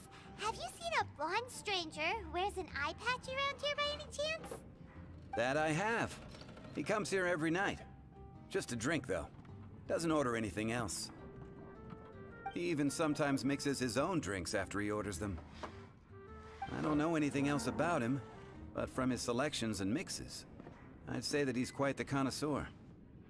And what's Master Diluc's opinion? Why, I just gave it to you. Quite the connoisseur. Investigating everything as always. Guess that's Diluc for you. If you're looking for that gentleman, he ordered some new bottle of wine in advance yesterday. So he should be here today, too. There's too many raucous patrons on the first floor, so if you want to wait, best to go to the second.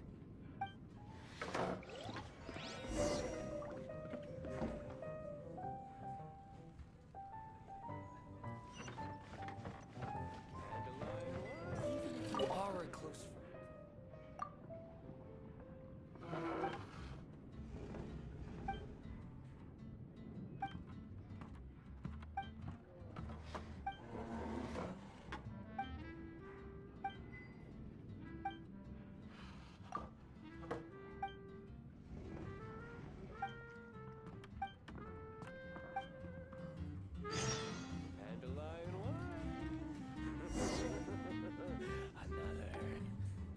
I need to learn to handle my booze better. Close friend.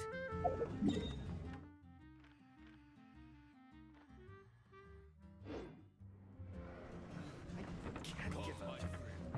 Why adventure?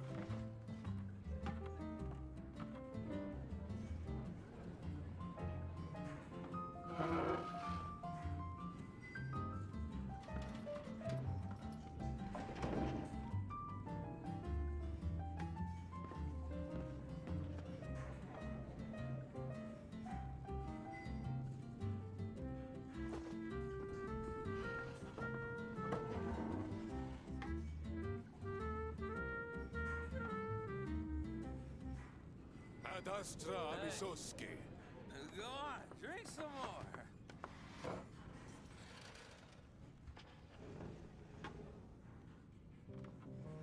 Whenever you need me, I'll be there.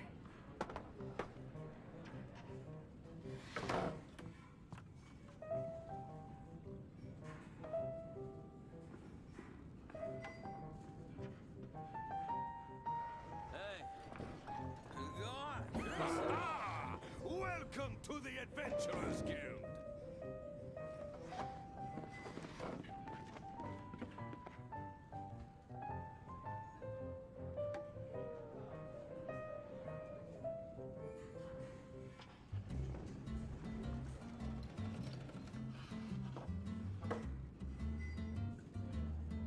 You seem tired.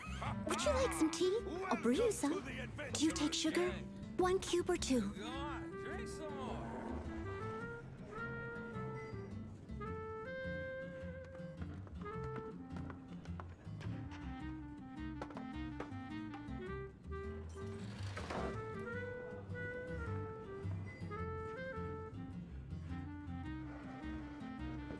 Adastra Misoski. Leave it to me. All of it. Whatever it is. What exactly is it? I didn't quite catch your request.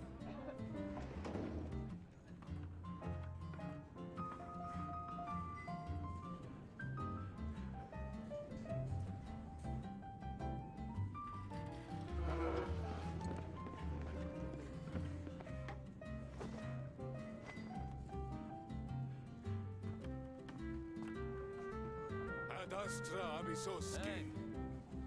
Go on, drink some more.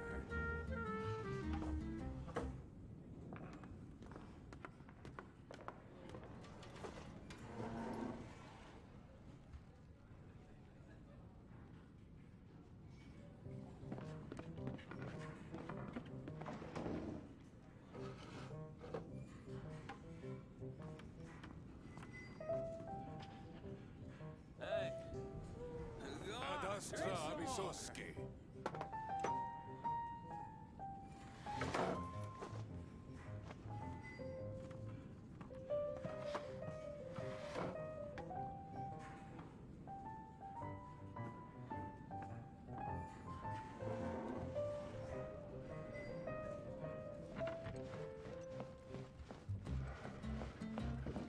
Hey, go on, drink some more.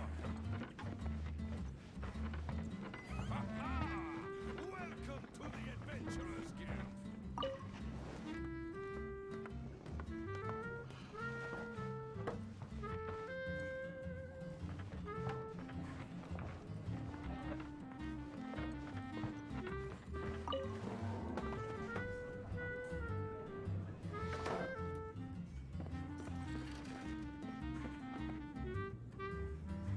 Hey, go on, drink some more.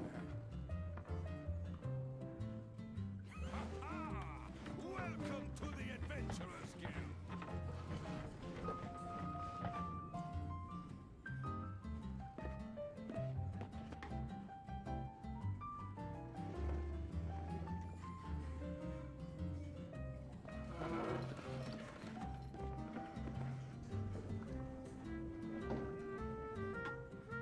Hey, Whenever you need me, I'll be there.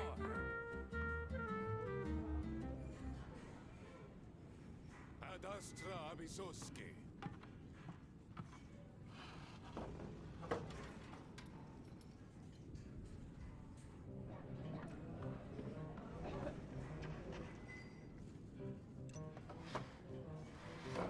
hey, go on, drink some more.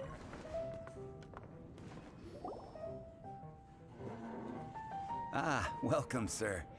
The wine that you previously ordered is here. He's really here? Let's go downstairs and have a look.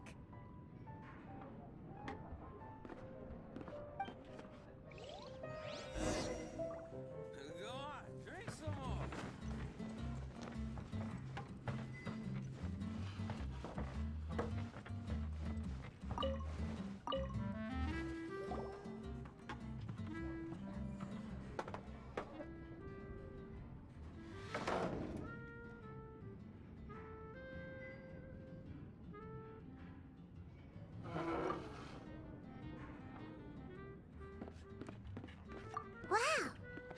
no intention of paying us any mind, huh?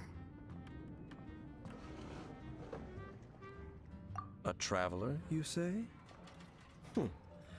Why are you traveling?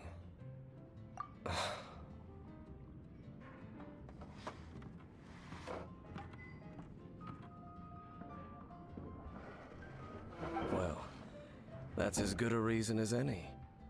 Sit down over there, then. So, guess we've broken the ice. What a weird guy.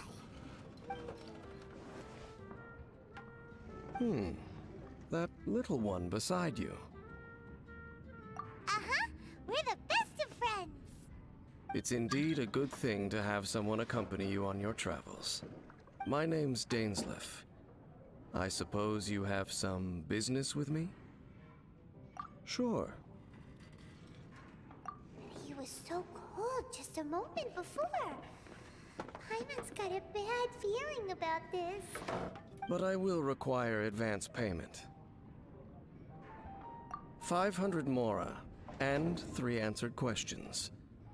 The 500 is a one-time fee, and we'll settle the questions in a moment.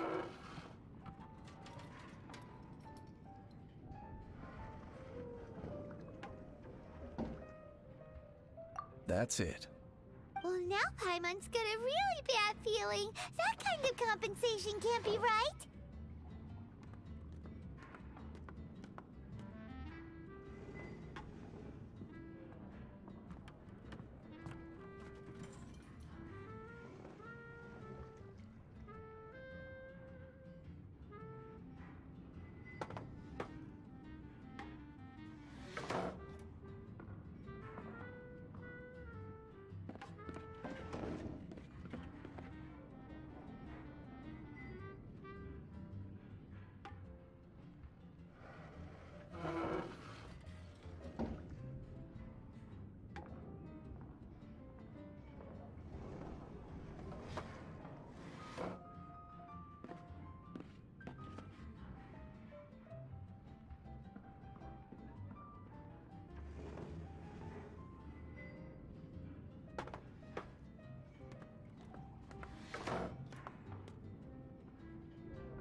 Ah, thank you. Now as for my questions, I'd like you to answer them here and now. The answer to a question says nothing about right and wrong, only about differences in attitude. I only wish to know what your choices are. You need only answer. Question 1. The crisis Mondstadt faced was resolved by an alliance between yourself and that Animo Archon who calls himself Venti. Who, in your view, was the key to ending that crisis? I know everything that I should. Well, answer the question.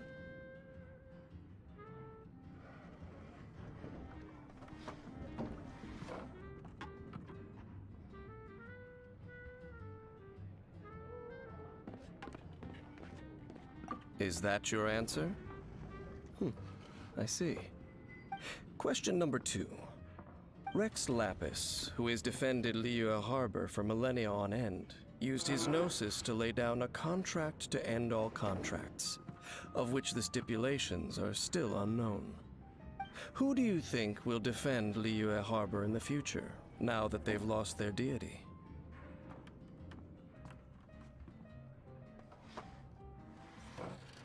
So that's your answer? I see. Now for my final question. This world has people who gained visions, and those who did not. Which of the two do you think hold more importance in the eyes of the gods? So, this is your answer then? I understand. As I thought, you really are similar to him. I'll take that 500 mora. And now I also understand your views on this world. As we agreed, you may now commission me. That said, I only take commissions related to the Abyss Order. Like you, I am currently on a journey. You intend to find your sibling, while I wish to oppose the Abyss. Ugh. Those creatures that serve the Abyss are the fangs and claws by which the Order spreads chaos in this world. I have come to Mondstadt this time while on the trail of an Abyss Herald. An Abyss Herald? An even more twisted abyssal being. One that commands the Abyss Mages. Oh, that's right! We've just been fighting against the Fatui and Liyue, who are human too! We haven't encountered the non-human Abyss Order at all! There's some reason behind that, I'm afraid.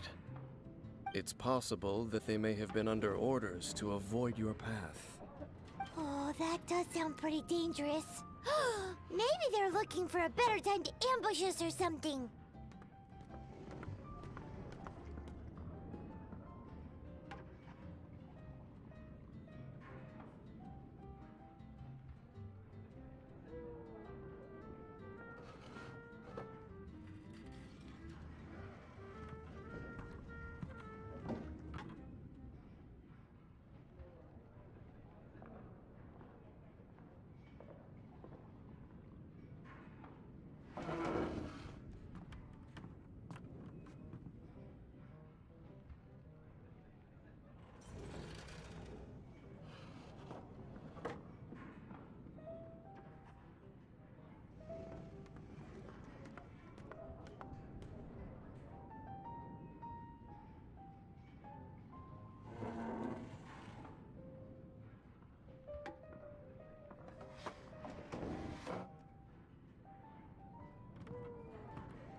We're super duper strong! That manner, it's just like his. Well then, let's go see for ourselves, shall we? According to the leads I have on hand, the Abyss Order has re-infiltrated the Temple of the Falcon. Let's meet up at the temple. Perhaps your questions about the Abyss will be answered there. What would you like?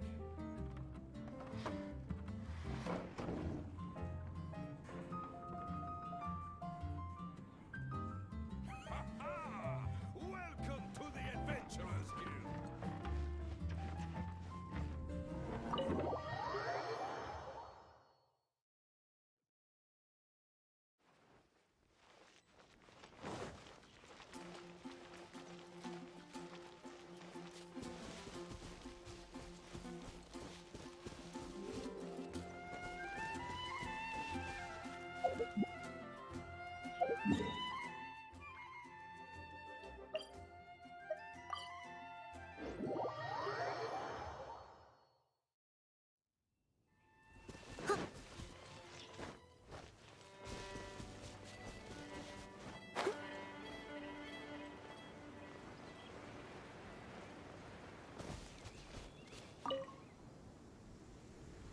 This abandoned temple does bear some marks of the Abyss, the Falcon of the West.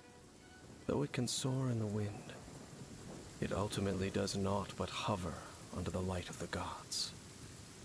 Oh, it's nothing. Let's head inside.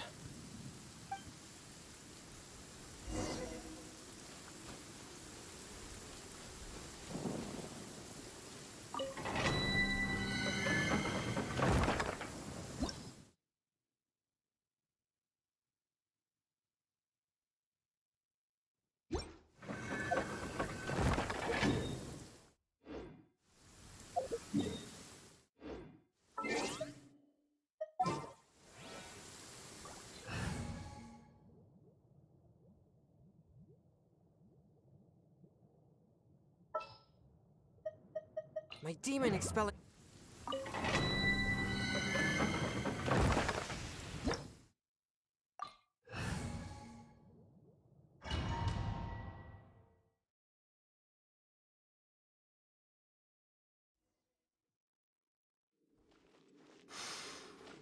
The scent of the abyss is getting stronger.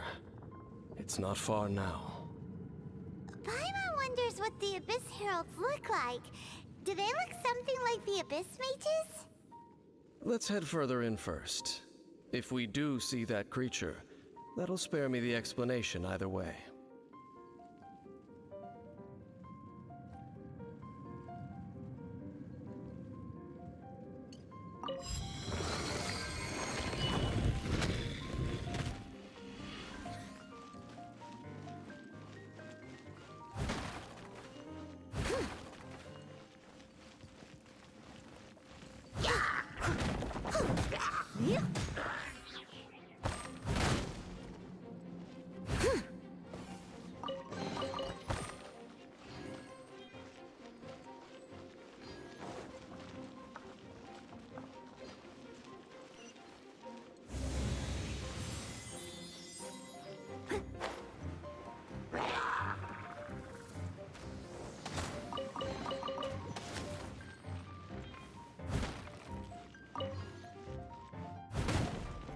Someone needs assistance.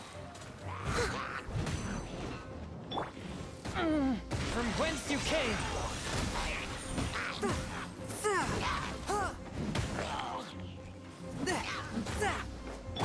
Rain outlines your fate. Rain cutter. Time to clean up.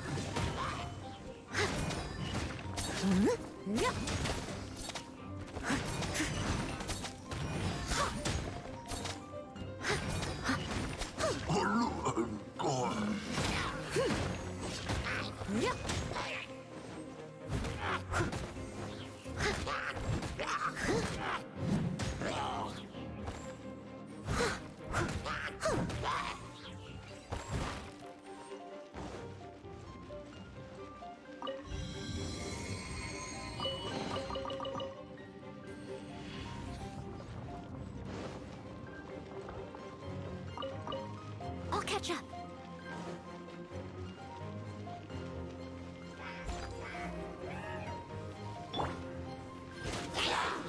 Animal hypostasis emulation!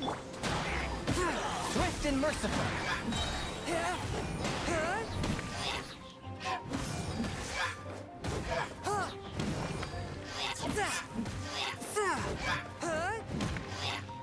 Submit for judgment!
Forth, my blade!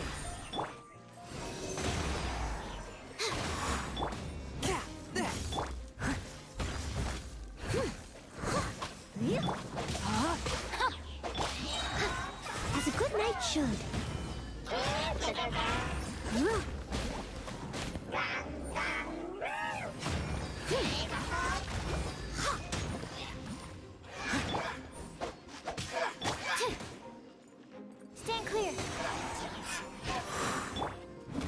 one with my blade.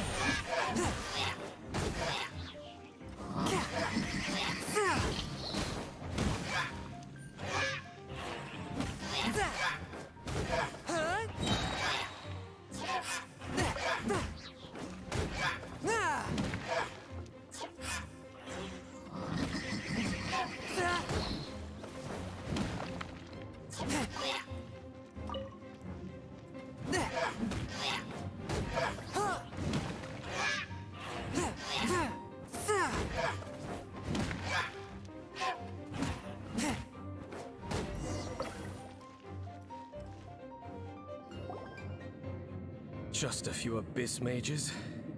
Seems like that herald might have already left. The Abyss. It is chaos, and it is also destruction. It is a morass of inconceivable madness that encroaches upon this world's very foundations.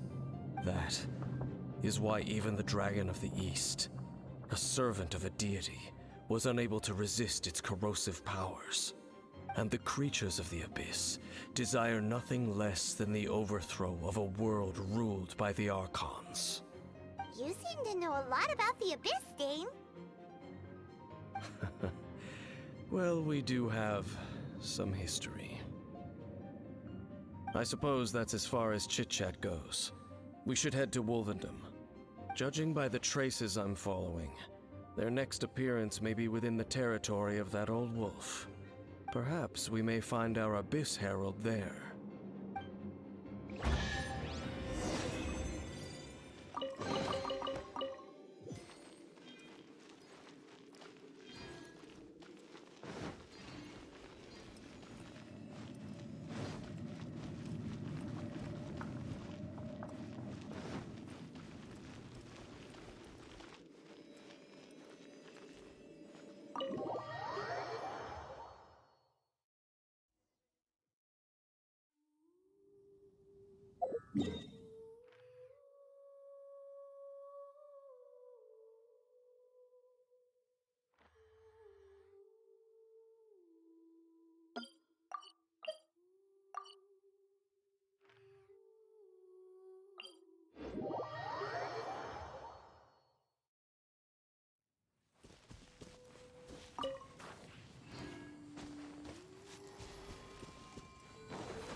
Well, we're in Wolfendom now. Think Dane's waiting for us up ahead? We should meet up with him quick, in case the wolves decide they don't like him.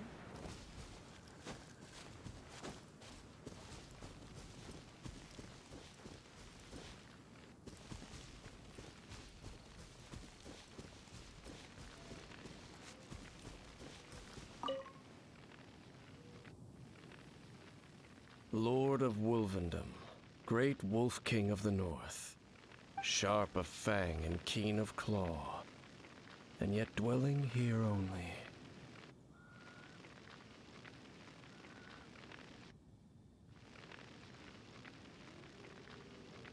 No, nor does it know me.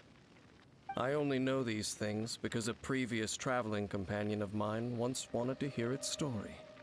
All right, let's go see if that Abyss Herald has stopped by here. Well, where do we begin? Are you standing here because of these strange bonfires seen? Indeed. See that? Floating above the flames? It's an abyssal spell. Knowing what I do of the Order's habits, they've probably left similar marks behind elsewhere. Let's have a look nearby.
Outrider Amber, reporting.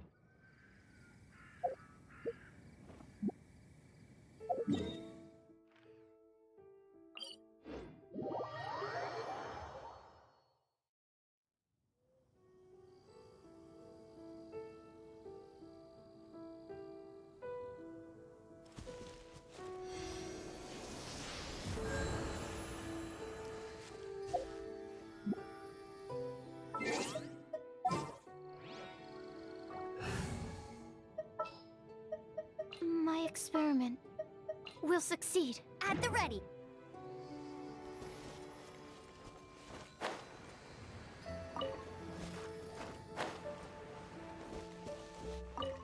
Bet you can't keep up with me.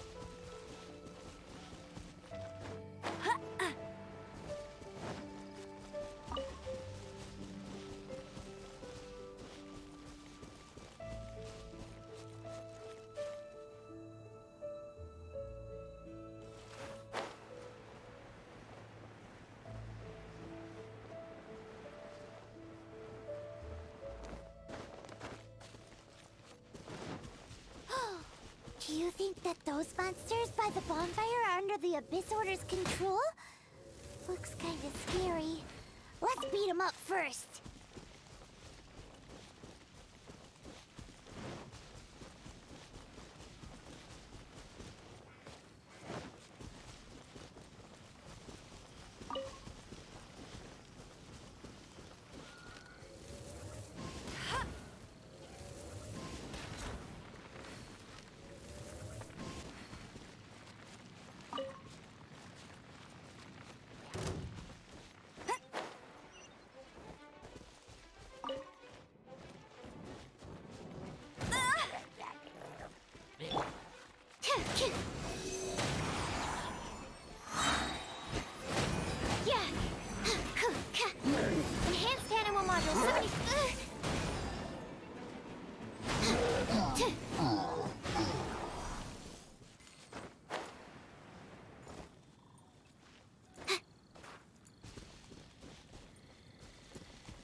needs assistance.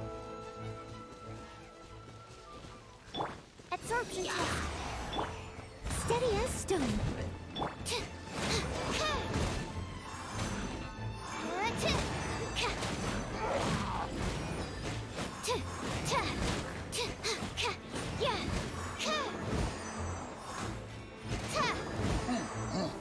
Stay clear.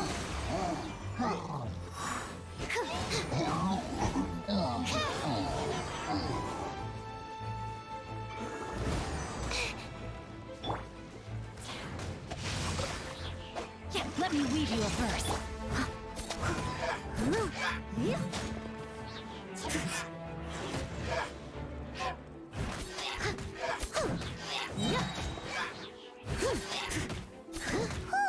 that's that. Let's go check out that bonfire. Looks like this bonfire's also got something to do with the abyss.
I'll race you there. Opening a chest is like unwrapping a gift.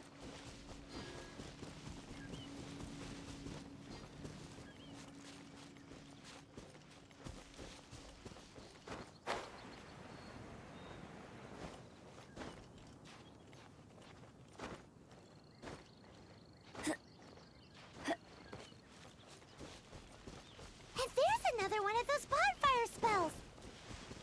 Looks like the abyss really has been around here.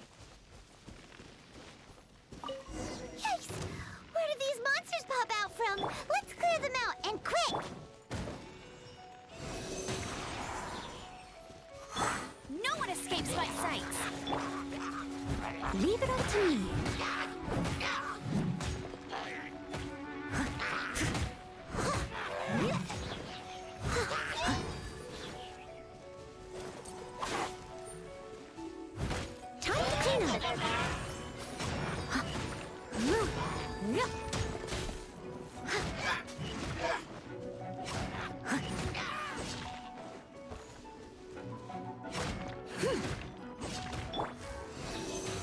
Swirl, Mark 2.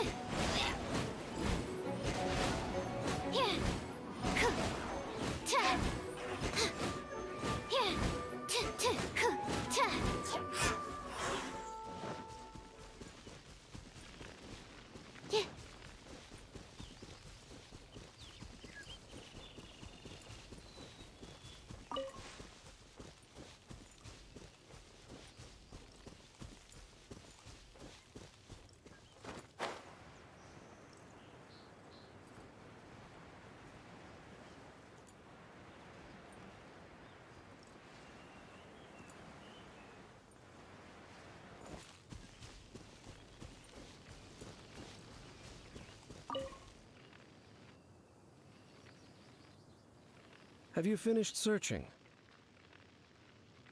I searched around these parts and found some signs myself, but they were left behind by abyss mages, and there was no deeper abyssal power to them.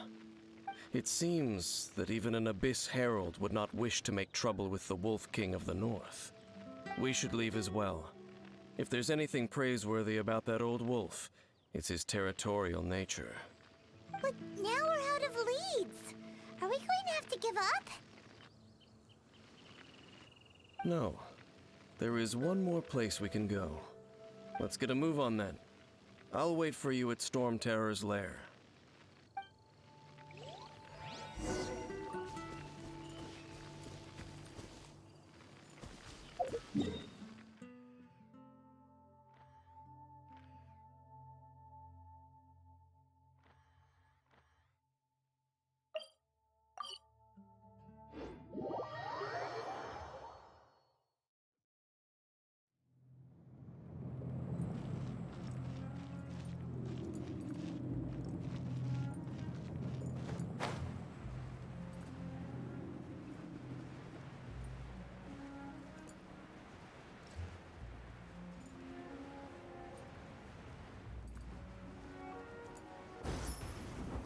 Don't break my glasses!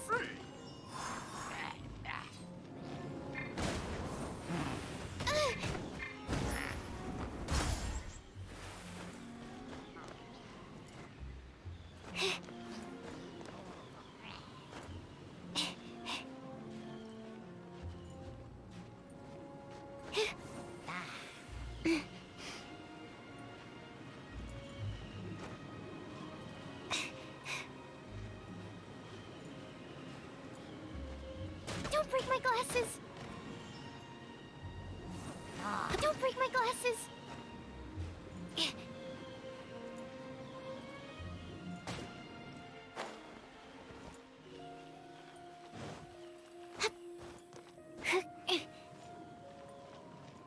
Absorption test.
Animal test 6308.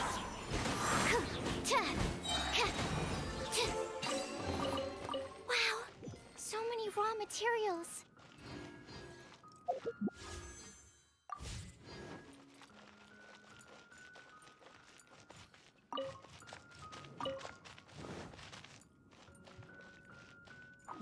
Absorption test. Enhanced animal mod. Let it rain. Not good. No, my sword.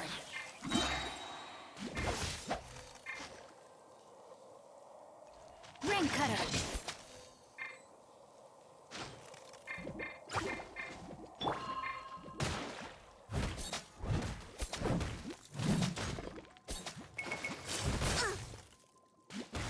I missed a spot. Huh? I'll catch up.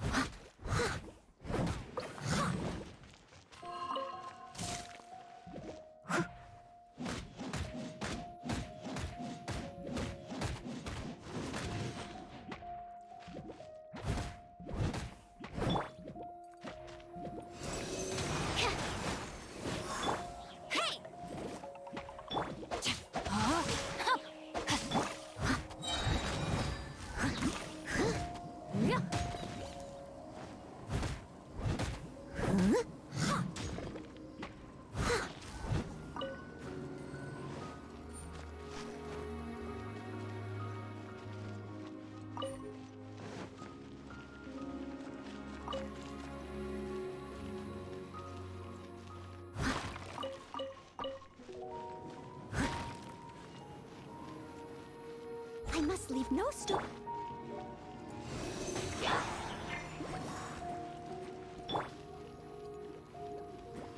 Rain outlines your fate. As a dutiful maid will.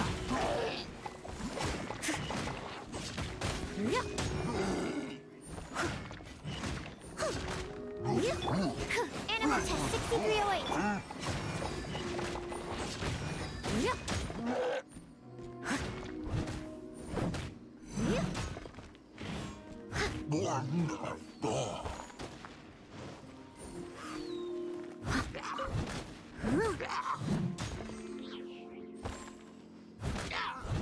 Leave it all to me.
All in a day's work.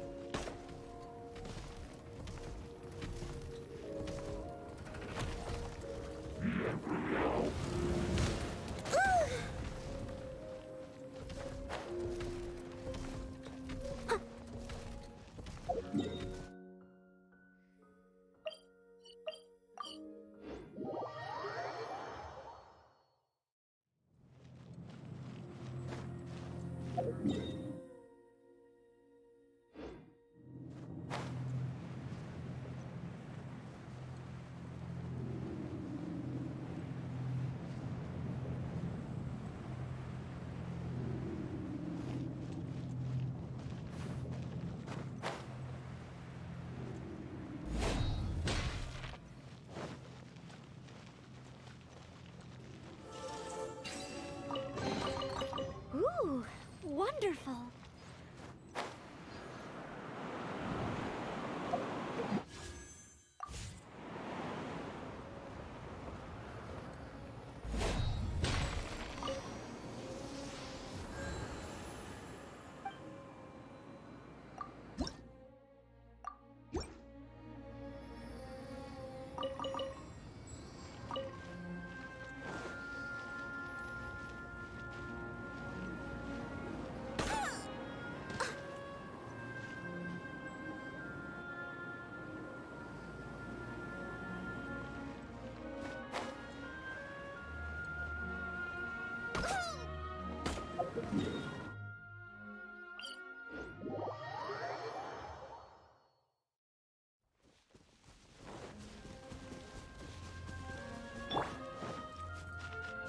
Stand clear. Yeah.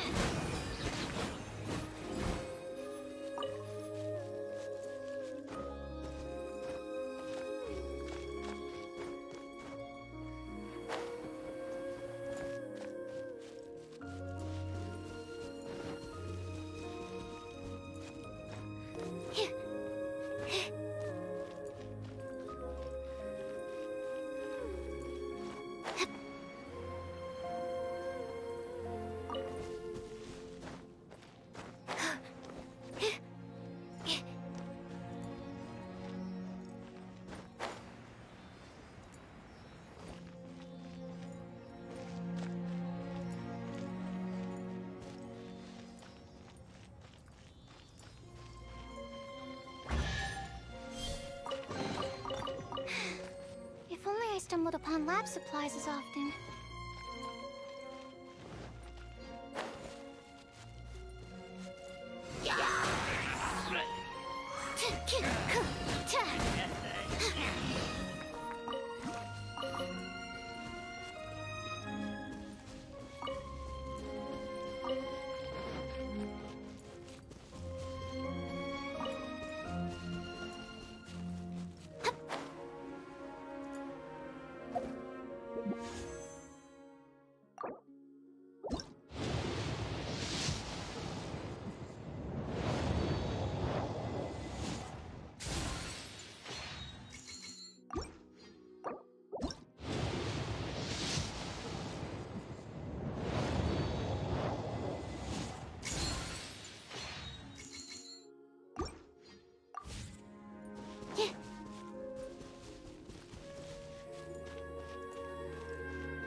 6308. No escape. That's cheating.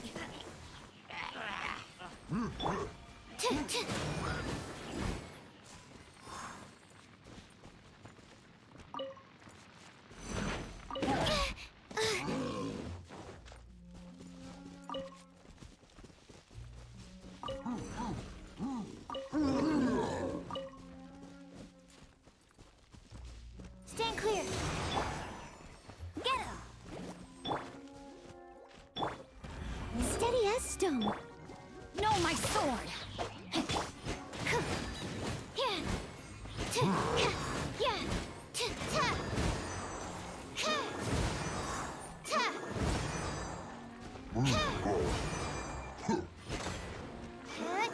Animal test 6308. Wow, so many raw materials.